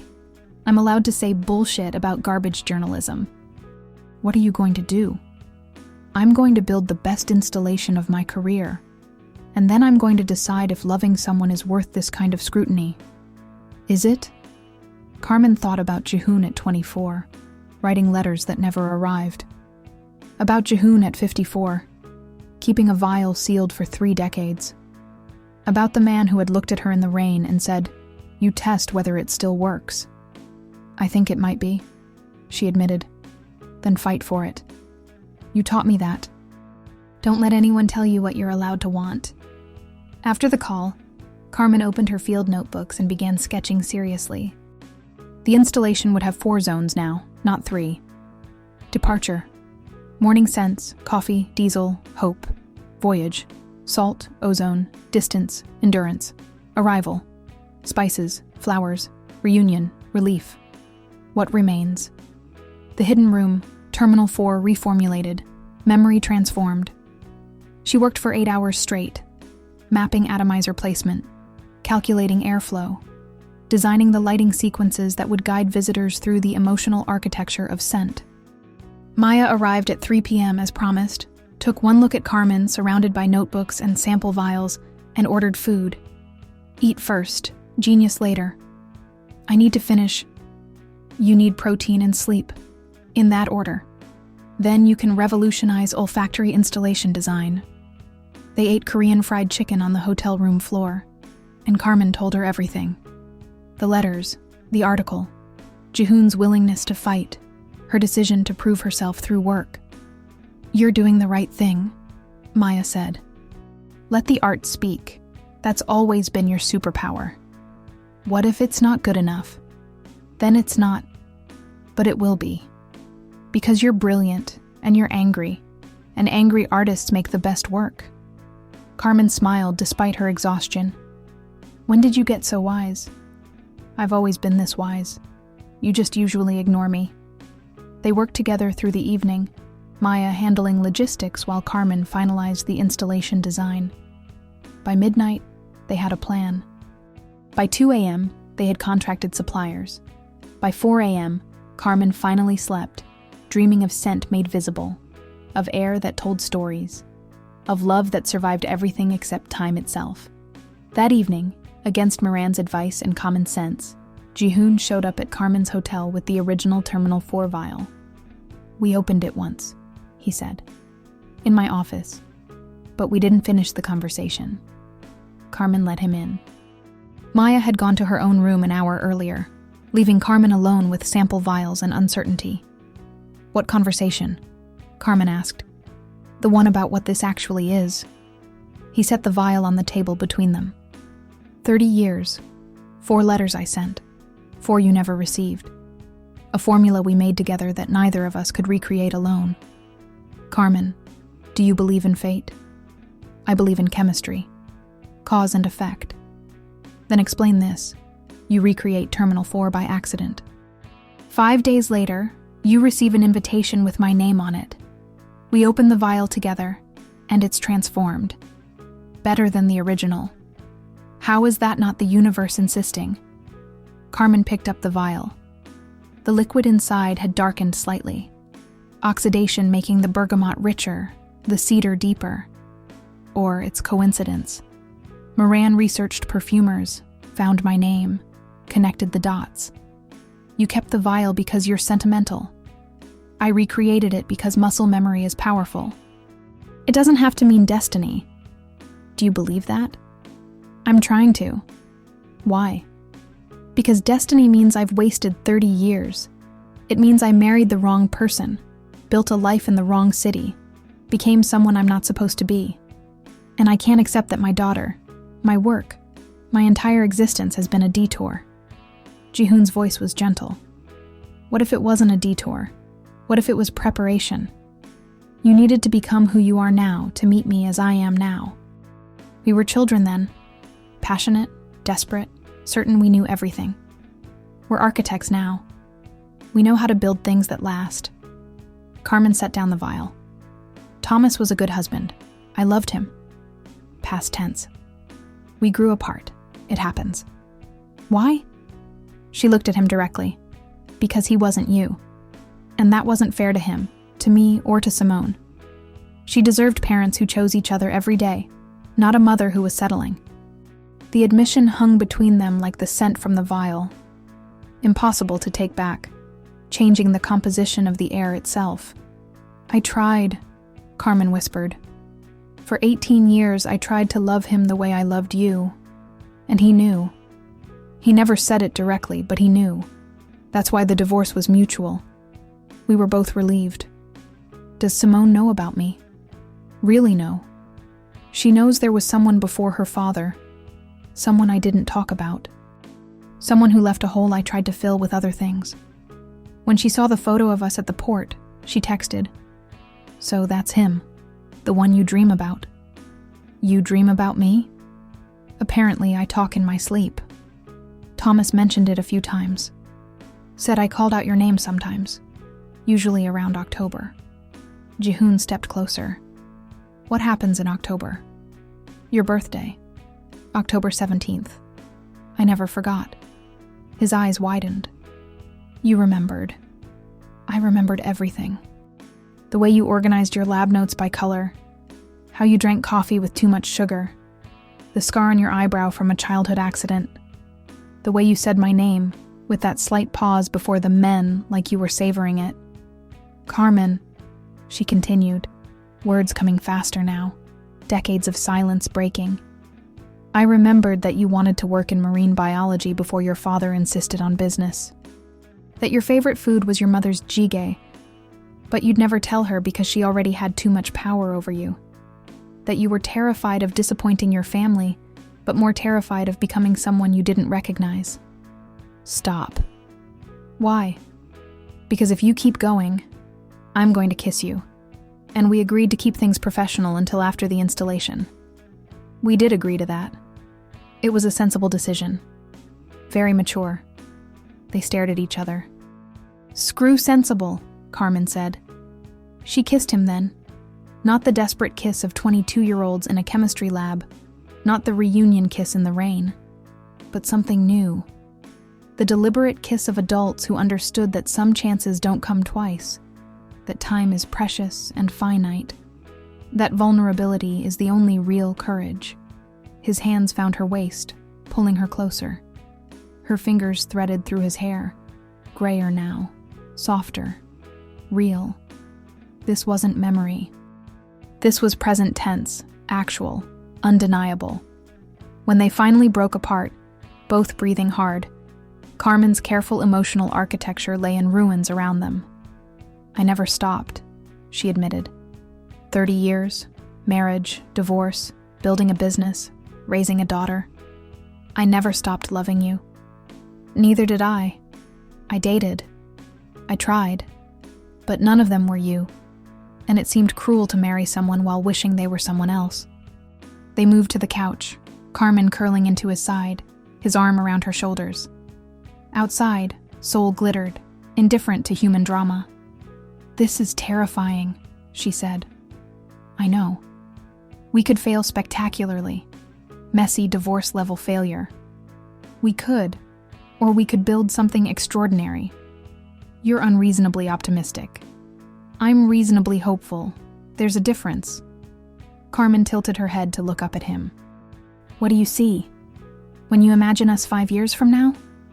Jihoon considered seriously. I see you in Brooklyn sometimes, Seoul sometimes. I see me learning to delegate so I can travel more. I see Sunday mornings drinking coffee and arguing about politics. I see meeting Simone, being nervous, probably making a fool of myself. I see you teaching me about scent, me teaching you about shipping routes. I see ordinary things made extraordinary because we're finally doing them together. That's very specific. I've had 30 years to imagine it. What if the reality doesn't match? Then we adjust. That's what adults do. We don't expect perfection. We negotiate towards sustainable happiness. Carmen laughed. That's the least romantic description of love I've ever heard. Romance is easy. Partnership is hard. I want the hard thing. They sat in comfortable silence, the city lights creating patterns on the walls, two people finally brave enough to trust each other with truth. The installation launches in 3 days, Carmen said eventually. After the reviews come in, after the public judges the work, we can be openly together. But until then, we're professional colleagues who happen to have a complicated history. Exactly. Can I stay tonight? Just to sleep? I promise to be gone before Maya murders me. Carmen smiled. You can stay. They fell asleep on the couch like teenagers, awkward limbs and imperfect positioning, but together. The vial of Terminal 4 sat on the table, its contents exposed to air, transforming molecule by molecule into something new, something better than what it had been. Proof that some things improve with time if you're brave enough to open them. Morning arrived with clarity. Carmen woke first, disoriented by unfamiliar warmth. Jihoon still asleep beside her on the couch, his arm draped across her waist. Gray morning light filtered through the hotel windows. Seoul was waking up, traffic sounds building like a crescendo.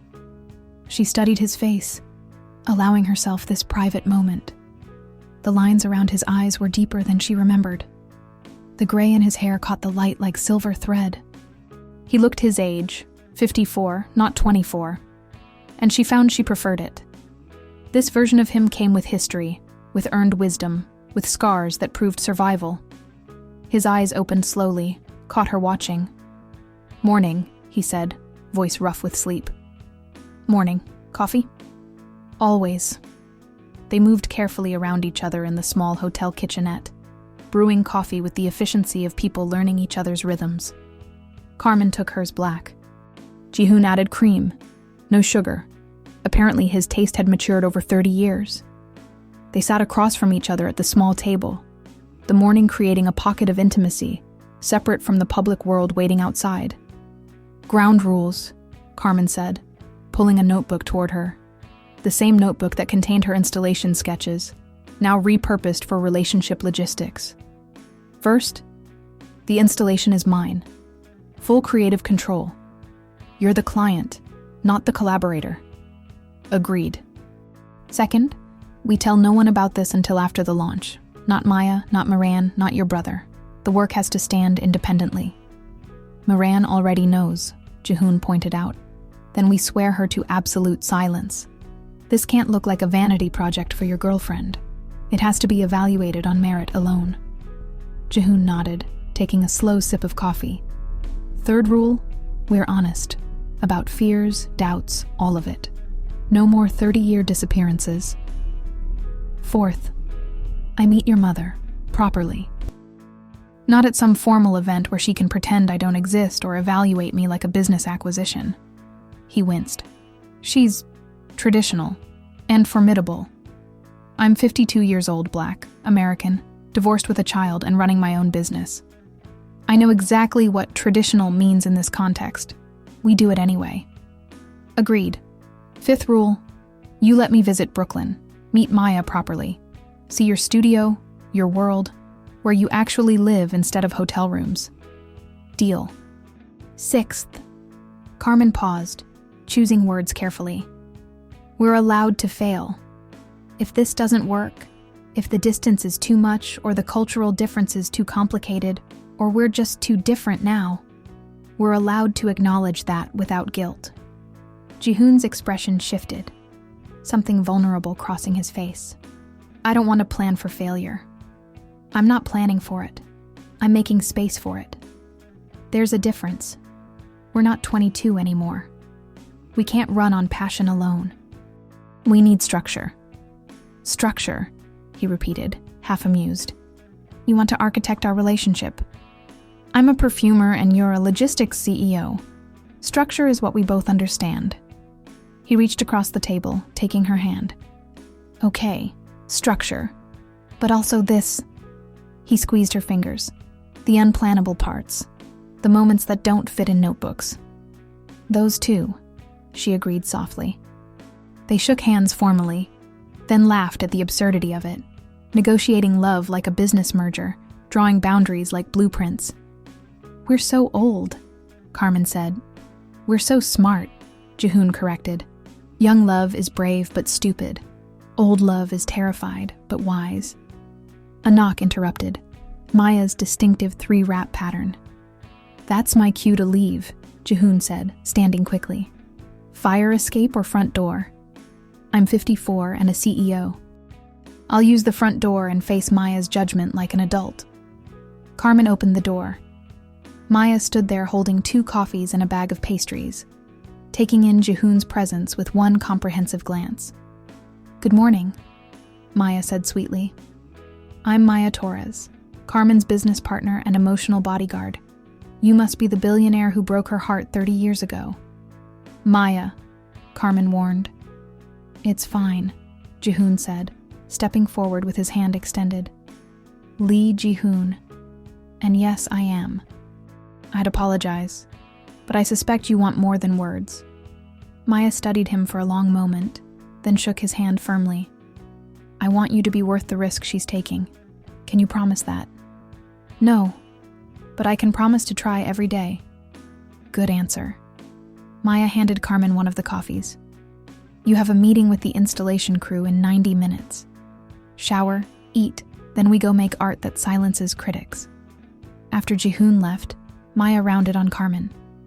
You slept with him. We slept on the couch. Literally slept, nothing else.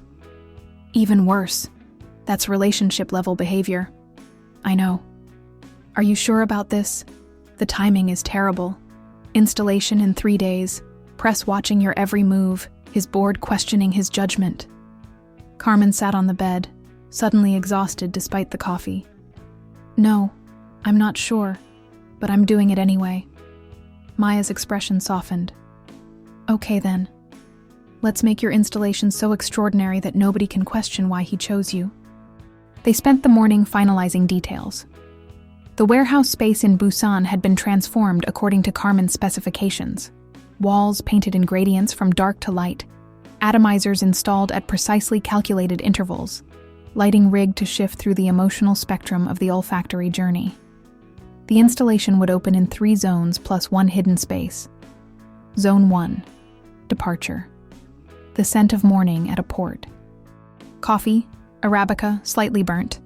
Diesel exhaust, synthetic, carefully dosed. Hemp rope, tar, salt, metal, cold iron, human hope, impossible to synthesize, but Carmen tried anyway with a bright citrus accord. Zone 2. Voyage. The scent of distance. Salt water, North Atlantic profile. Ozone, pre-storm electricity. Old wood, teak, weathered. Whale song. Yes, Carmen found a way to scent-interpret sound using ambergris and deep bass vibrato. Loneliness, blue iris, cold and beautiful. Zone 3. Arrival. The scent of reunion. Spices from cargo holds. Cardamom, clove, black pepper. Tropical flowers. Jasmine sambac, ylang ylang. Human skin, musk, vanilla, warmth, relief, lavender, the only moment of softness in the entire installation. Joy, aldehydes, champagne bubbles translated to scent. Zone 4. What remains? The hidden room, accessible only through a doorway disguised to look like part of the wall. Inside, Terminal 4 reformulated. Bergamot aged 30 years in memory. Darjeeling turned to wisdom. Rain that smelled like both goodbye and hello. Cedar warmed into home. The label would read, "Memory is not preservation, it is transformation." This scent was made twice, 30 years apart, by the same hands. It is different. It is better. It is proof that some things improve when opened. By evening, the installation was ready. Carmen walked through it alone, testing the scent progression, adjusting atomizer output by microlighters, obsessing over details no one else would notice, but that would make the difference between good and transcendent. Ji-hoon texted at 8 p.m. "How's it going?" "Almost there. You?" Board meeting was brutal. Sang-woo is actively undermining, but the Rotterdam partners are still committed. "That's good. Can I see you tonight? Or do you need to focus?" Carmen hesitated, fingers hovering over her phone. She needed to focus. The installation was the most important work of her career, but she also needed this. Him, the impossible thing that had finally become possible. "Come to the warehouse at 10. I want to show you before the public sees it." "I'll be there." He arrived exactly at 10, still in a suit from the board meeting, tie loosened, exhaustion evident in the set of his shoulders. Carmen met him at the entrance, barefoot, covered in dust and perfume oils, utterly in her element. "Ready?" she asked. "For what?" "To experience 30 years of grief, hope, and transformation in 20 minutes. She led him through the installation in darkness, only emergency lighting showing the path. At each zone, she activated the scent and sound systems, watching his face as the olfactory narrative unfolded. Zone 1 hit him first. The bright brutality of morning, of departure, of saying goodbye to something precious. His eyes closed. His jaw tightened. Zone 2 pulled him into vastness, salt and distance and the particular loneliness of being at sea, metaphorically and actually. His breathing slowed. His hand found the wall for balance. Zone 3 offered relief. Arrival, reunion. The overwhelming gratitude of finding what was lost. His shoulders dropped. Something in his face softened. Then Carmen led him to the hidden room. The doorway was camouflaged perfectly. If you didn't know to look, you'd never find it. She pushed, and it opened. Inside, darkness, then a single spotlight on a pedestal. The reformulated Terminal 4 diffusing into air that had been carefully temperature and humidity controlled to optimize olfactory impact. Ji-hoon stepped inside, breathed. His eyes filled immediately. "It's us," he whispered, "but better. That's the point. Time doesn't destroy everything. Sometimes it refines. He turned to her, tears on his face. This powerful man who ran empires reduced to raw emotion by scent and memory, and 30 years of waiting. It's perfect, Carmen. The whole thing is perfect. It's not perfect. The transition between zones 2 and 3 is slightly abrupt. The hidden room is too obvious if you know what to look for. The scent profile in departure is maybe 10% too aggressive. It's perfect, he repeated firmly. Stop seeing the flaws. See what you built. She looked around the hidden room. Her life's work distilled into this space. Every heartbreak and hope translated into molecules. Proof that love could survive time if you were brave enough to open it. Okay, she said quietly. It's perfect. He kissed her then, in the hidden room that smelled like their past transformed into present. And for the first time in 30 years, Carmen felt like she'd finally come home. The morning of the installation preview, Carmen woke to 17 missed calls. Maya was already up, laptop open, face grim. We have a problem. Carmen's stomach dropped. What kind of problem? The kind where someone leaked your preliminary sketches to a gossip blog with the headline, CEO's girlfriend designs vanity project on company dime. Carmen grabbed the laptop. The article was vicious. It included her actual installation sketches, stolen from somewhere, though she couldn't imagine how. Financial speculation about how much C-Link had paid, rumored to be triple the market rate, and anonymous quotes from industry insiders, calling the project artistically ambitious but ethically questionable. Who would... Carmen stopped. Sang-woo. Has to be. He has access to building security, company files, everything. He wants you gone, and this is his nuclear option. Carmen's phone rang. Ji-hoon, voice tight with controlled fury. I'm handling this. There's nothing to handle. The sketches are public. The speculation is out there. I'm calling our lawyers. This is defamation, theft of intellectual property, corporate sabotage. Stop. Carmen's voice was steel. Fighting makes it bigger. Lawsuits validate the story. We stay silent and let the work speak. Carmen, they're destroying your reputation. They're trying to. There's a difference. The installation opens tonight. Critics will judge it on merit. The public will experience it without prejudice.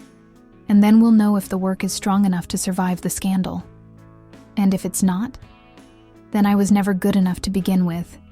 And we both need to accept that. Silence on the line. Then, quietly, you're braver than I am. I'm terrified, but I'm doing it anyway. Maya was already on her phone, calling contacts, managing the crisis with the efficient brutality she brought to all business matters. Within an hour, she had statements prepared, lawyers on standby, and a social media strategy that walked the line between defense and dignity. The installation preview was scheduled for 6 p.m. Critics, board members, select press, and VIPs. The public opening would follow the next day. Everything hinged on the next 12 hours. Carmen spent the day doing final adjustments with obsessive precision. Every atomizer was tested 3 times. Every light cue was confirmed. The temperature and humidity were monitored continuously. She was creating optimal conditions for olfactory impact, but also building armor out of perfection.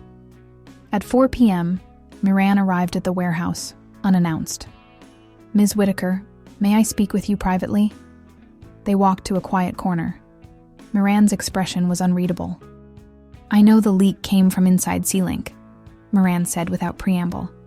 I'm working to identify exactly who, but I have strong suspicions. Sang-woo. Almost certainly, but I can't prove it yet, and accusations without evidence will only make things worse. I know. I'm not asking for proof. I'm asking for honesty. Is Ji-hoon's position at the company in jeopardy because of me? Miran considered carefully. His position is secure. His father built the company, and Ji-hoon has grown it exponentially. The board can pressure, but they can't remove him without destroying shareholder value. However, there is talk of requiring him to step back from day-to-day operations if he continues to make personal decisions that affect corporate reputation. They're building a case for a management restructuring that would leave him as chairman but remove executive authority. Carmen's chest tightened. They're trying to neutralize him. Yes. And if you fail tonight, they'll use it as evidence that his judgment is compromised. So everything depends on the next few hours.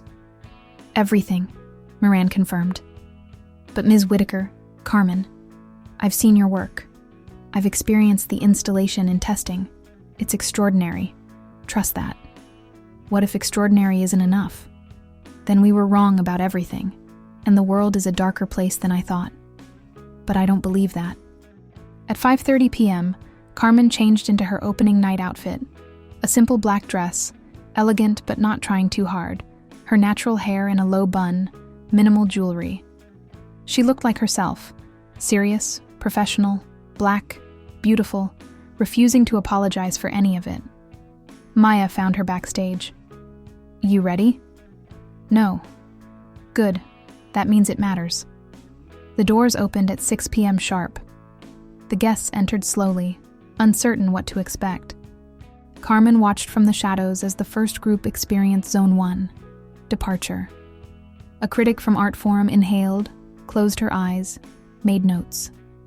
A Korean journalist stood motionless, breathing deeply. A board member, older man, disapproving expression upon entry, suddenly looked moved. They moved through the zones in silence, the way people do when experiencing something that demands their full attention. Zone 2 pulled them into vastness. Zone 3 offered relief. Some people cried. Most looked transformed. Then the hidden room. Only about 30% of visitors found it, exactly as Carmen had intended. Those who did stayed for long minutes, breathing the reformulated Terminal 4, reading the label, understanding the meta-narrative of time and transformation. Jihoon arrived late, trapped in a board meeting that had run long deliberately, Sang-woo's final attempt at sabotage. He entered during the preview's final 30 minutes, moving through the zones quickly to catch up. Carmen watched him find the hidden room, watched his face shift as he recognized the scent, watched him understand that she had taken their most private moment and transformed it into universal art. When he emerged, their eyes met across the warehouse. He mouthed, "It's perfect." She shook her head. "It's honest." That was better than perfect. The Korea Times arts critic Ji-yoon Park published her review at midnight, strategically timed for maximum morning readership. It was the opinion that mattered, neutral, respected, immune to corporate influence or social media pressure. Root of first sense, when commerce meets confession. Carmen Whitaker's installation is not perfect. The transition between departure and voyage is slightly jarring. The sound design occasionally overwhelms the olfactory elements. The hidden room's entrance, while thematically appropriate, is perhaps too obscure for casual visitors. But these are minor quibbles about a work that achieves something genuinely rare. It transforms the personal into the universal without losing specificity. This is not a billionaire's vanity project. It is a meditation on memory, transformation, and the courage required to open what we've kept sealed. The controversy surrounding Ms. Whitaker and CEO Lee Ji-hoon is irrelevant to the work's merit. If anything, it validates the installation's thesis that some things improve when exposed to air, when allowed to change, when given permission to be imperfect and real. Zone 3, Arrival, features a scent profile that literally made this critic cry. The use of aldehydes to represent joy is masterful. The Hidden Room's reformulated Terminal 4 is both deeply personal and achingly universal. Anyone who has ever loved someone, lost them, and wondered what if will find themselves in that small, dark space. This is mature art from a mature artist. It deserves to be seen without scandal, though scandal will inevitably follow. Such is the price of honesty in a world that prefers performance. 4 stars out of 5. Carmen read it 3 times in her hotel room at 1 a.m., then called Ji-hoon. "We got our vindication. Does it feel good?" "It feels like permission to breathe." Other reviews followed throughout the morning, some more enthusiastic, some more critical, But the consensus was clear. The installation succeeded on artistic merit. The scandal became background noise. By afternoon, the scandal became background noise. By afternoon, the public opening had a line around the block. By evening, social media was flooded with genuine responses. Not gossip, but actual engagement with the art. I've never cried in an art installation before. Zone 3 destroyed me. The hidden room is worth the search. Trust me. As someone who lost my partner 20 years ago, this felt like permission to remember without grief. I'm Korean, and my husband is Nigerian. This installation about love across distance, culture, time, hit differently. The scent of arrival smells exactly like my grandmother's house. How did she know? Maya found Carmen watching the social media feeds, tears streaming down her face. You did it, Maya said simply. We did it. You handled the crisis. Moran provided intel. Ji-hoon provided the platform. But you made the art. That was all you. That evening, Carmen and Ji-hoon had dinner, not at a hidden restaurant, but at a rooftop place in Gangnam, windows open to the city, visible to anyone with a camera phone. They were photographed. They didn't care. The board called an emergency meeting, Ji-hoon said over bibimbap. They wanted to discuss next steps regarding my leadership. Carmen's stomach dropped. And I told them that if they forced me to choose between the woman I love and a company, I would choose the woman, every time, without hesitation. Ji-hoon, you can't. I can. I did. And you know what happened? They fired you? My mother stood up. She's not on the board officially, but everyone respects her. She said, my husband built this company to support our family, not replace it. If you make my son choose between love and legacy, you misunderstand what legacy means. And then she walked out. 3 board members followed her. Carmen stared. Your mother defended us? She defended love. She said she'd watched me be alone for 30 years and it was unnatural and depressing. Apparently I've been moping and she's sick of it. That's the least romantic defense of love I've ever heard. My mother is Korean, 78, and terrifying. Romance is not her language, but action is. She acted. They ate in comfortable silence, the city noise providing soundtrack. Carmen felt something shift, not into place exactly, but into possibility.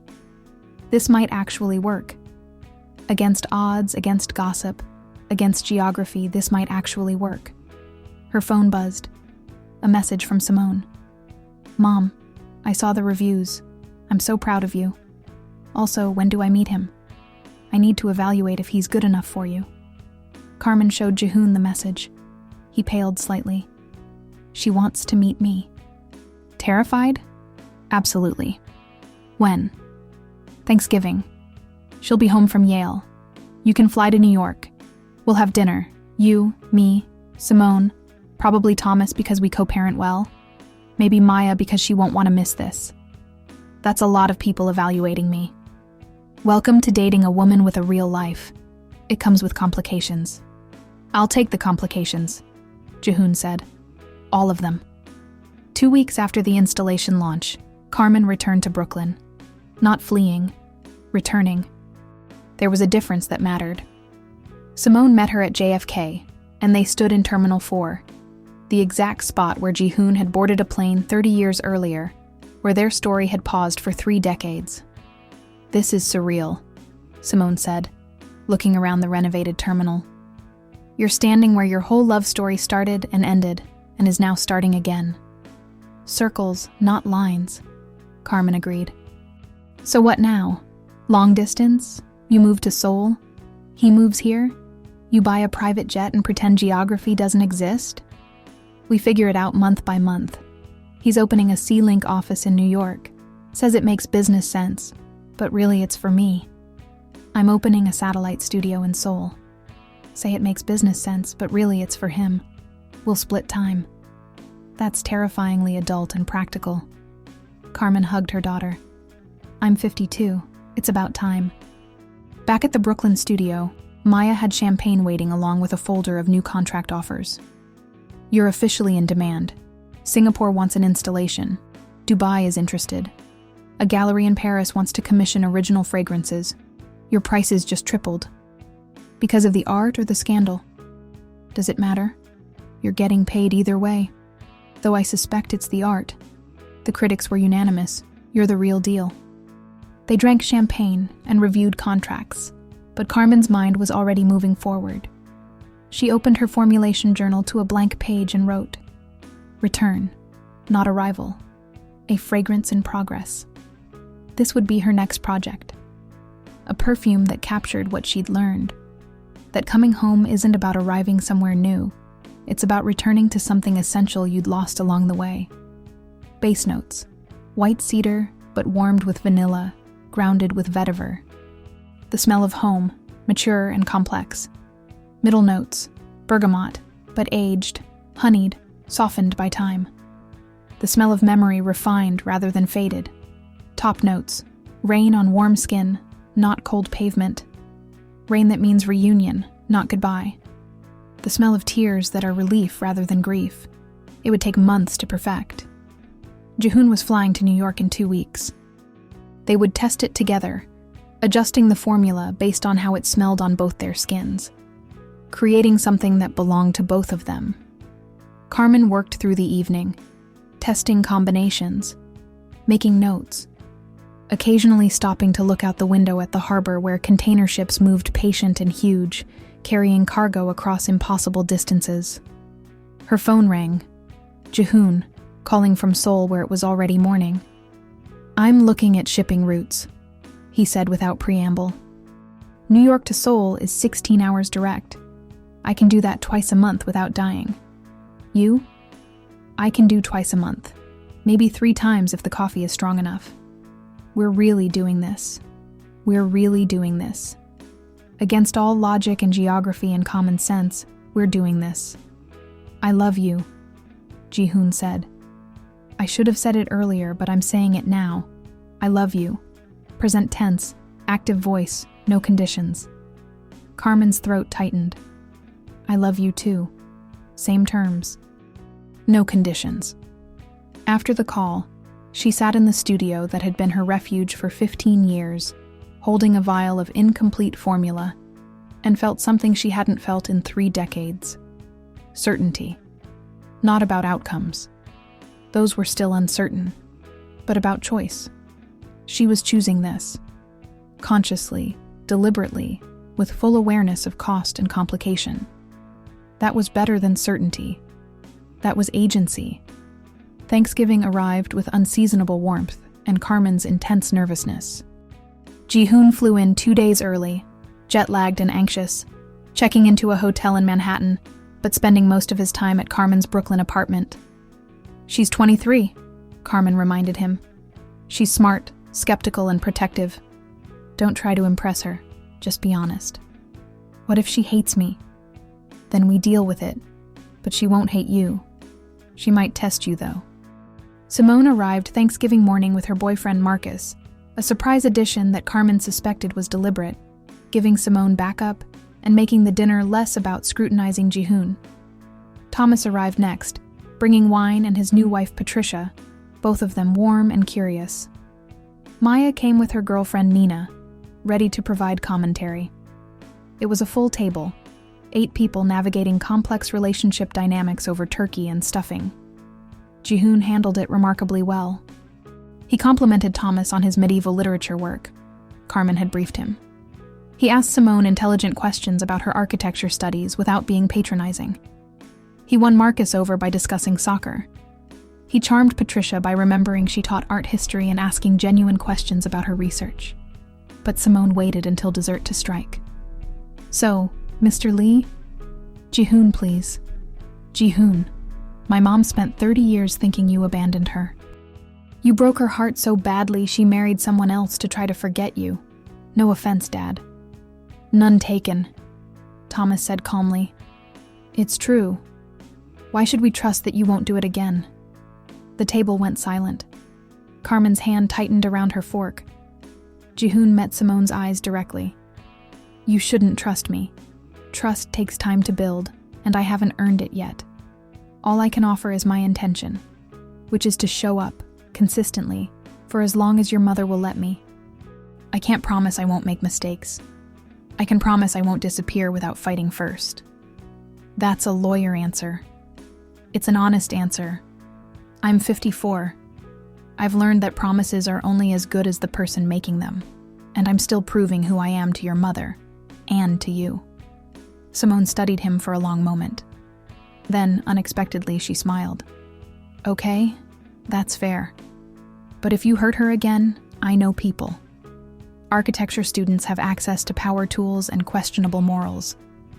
Noted and respected. The dinner continued with less tension.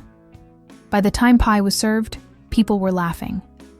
Thomas and Jihoon discovered a shared interest in classical music. Maya and Jihoon bonded over the logistics of international business. Simone warmed up enough to show him photos of her architecture projects.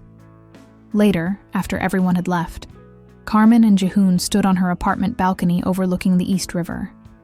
That went better than expected, Carmen said. Your daughter threatened me with power tools. She likes you. If she didn't, she would have been polite and distant. Threats mean you passed. Your family is chaos. I know. Does it scare you? No, Jihoon said, pulling her close. It makes me envious. I've spent 30 years in controlled environments. This is messy and loud and real. You can still run. No one would blame you. I'm not running. I spent 30 years running. I'm staying now. They stood in the cold November air, watching the city light up. Two people who had taken 3 decades to find their way back to each other, finally understanding that some journeys are measured not in distance, but in courage. 6 months later, the perfume was ready. Carmen and Jihoon sat in her Brooklyn studio on a May evening, windows open to the smell of early summer and river water. Cargo ships moved past in the distance, a sight that now felt like home to both of them. She handed him the final vial. Simple label, elegant typography. Return, not arrival. By C. Whitaker and L. Jihoon. Our names together, he said. It took both of us. Seemed accurate. He opened it carefully. The scent rose, familiar but entirely new.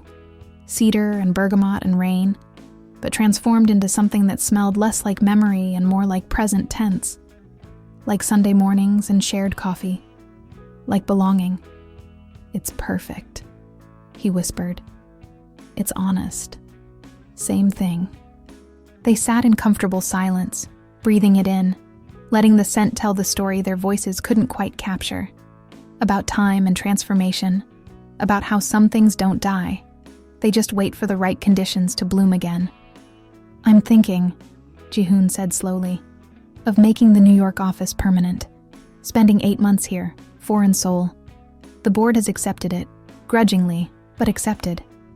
Carmen looked at him. That's a massive operational change. I'm aware. Your mother will have opinions.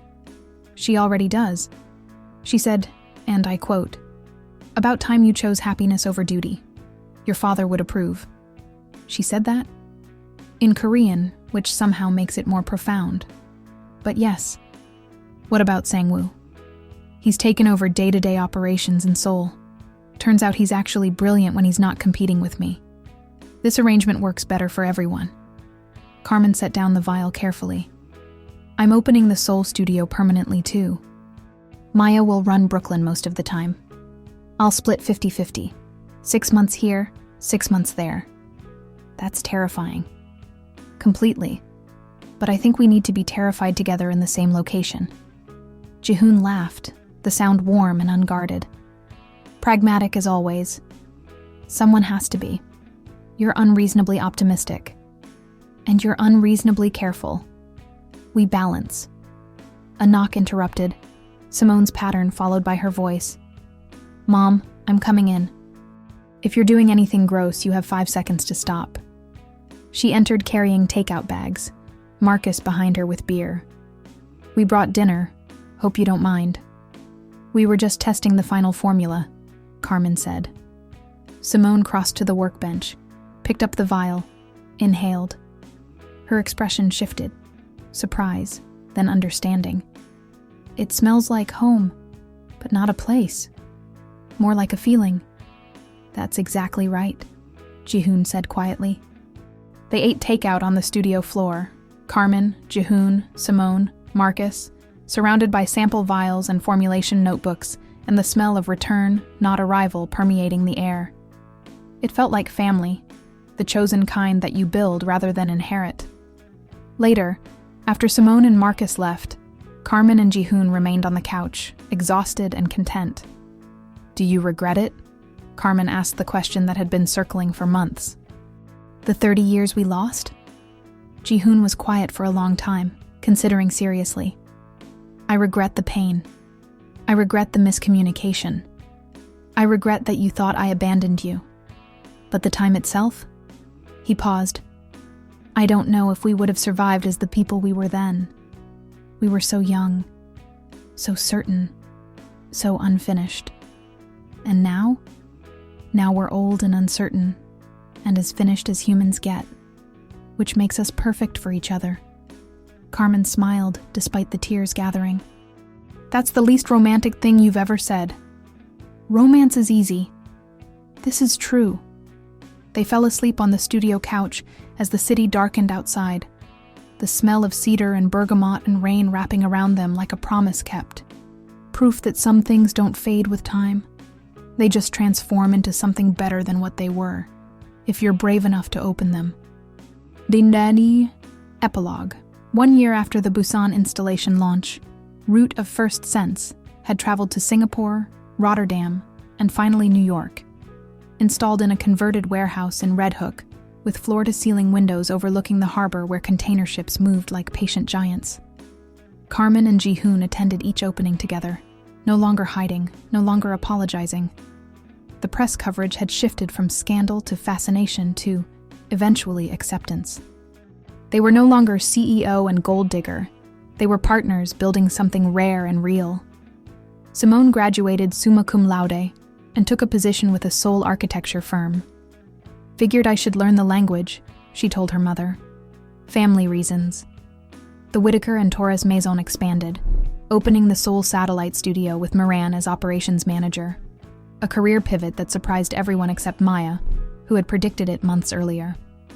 Maya and Moran became unlikely friends, bonding over the shared experience of managing brilliant, stubborn people who fell in love inconveniently. Matriarch Lee hosted a formal dinner introducing Carmen to the extended family. It was exactly as awkward as expected, but the matriarch's approval, delivered through a gift of family heirloom jade, made it clear that Carmen had been accepted. And in both cities, Brooklyn and Seoul, Carmen kept a vial of return not arrival on her desk. Not sealed. Open. Breathing. Because some scents are meant to be shared. Some loves are meant to transform. And some stories take 30 years to tell correctly. Not because they're slow, but because they're worth the wait. The final installation piece, the hidden room containing Terminal 4 reformulated, was eventually acquired by the Museum of Modern Art. It sits in a small, dark gallery, accessible only to those who know to look for the unmarked doorway. People find it. They always do. They stand in the darkness, breathing the scent of time and transformation, reading the label that explains how the same formula made twice, 30 years apart, becomes something new. And they understand. This isn't just about perfume. It's about what happens when you're brave enough to open what you've kept sealed. When you choose transformation over preservation. When you risk everything for the possibility of being truly seen. Carmen and Jihoon visit the installation sometimes, standing anonymous among strangers who are experiencing their love story without knowing it. "Does it feel strange?" Carmen asked once, "having our most private moment on display?" "No," Jihoon said. "It feels right. We turned our pain into something beautiful.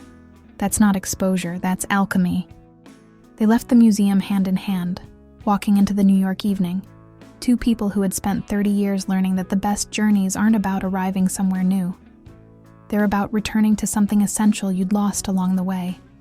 Coming home, finally, together. If this story reminded you that it's never too late to open what you've kept sealed, that mature love is braver than young passion, subscribe for more tales of second chances, transformation, and the courage to return to what matters. Because the best journeys aren't about arriving,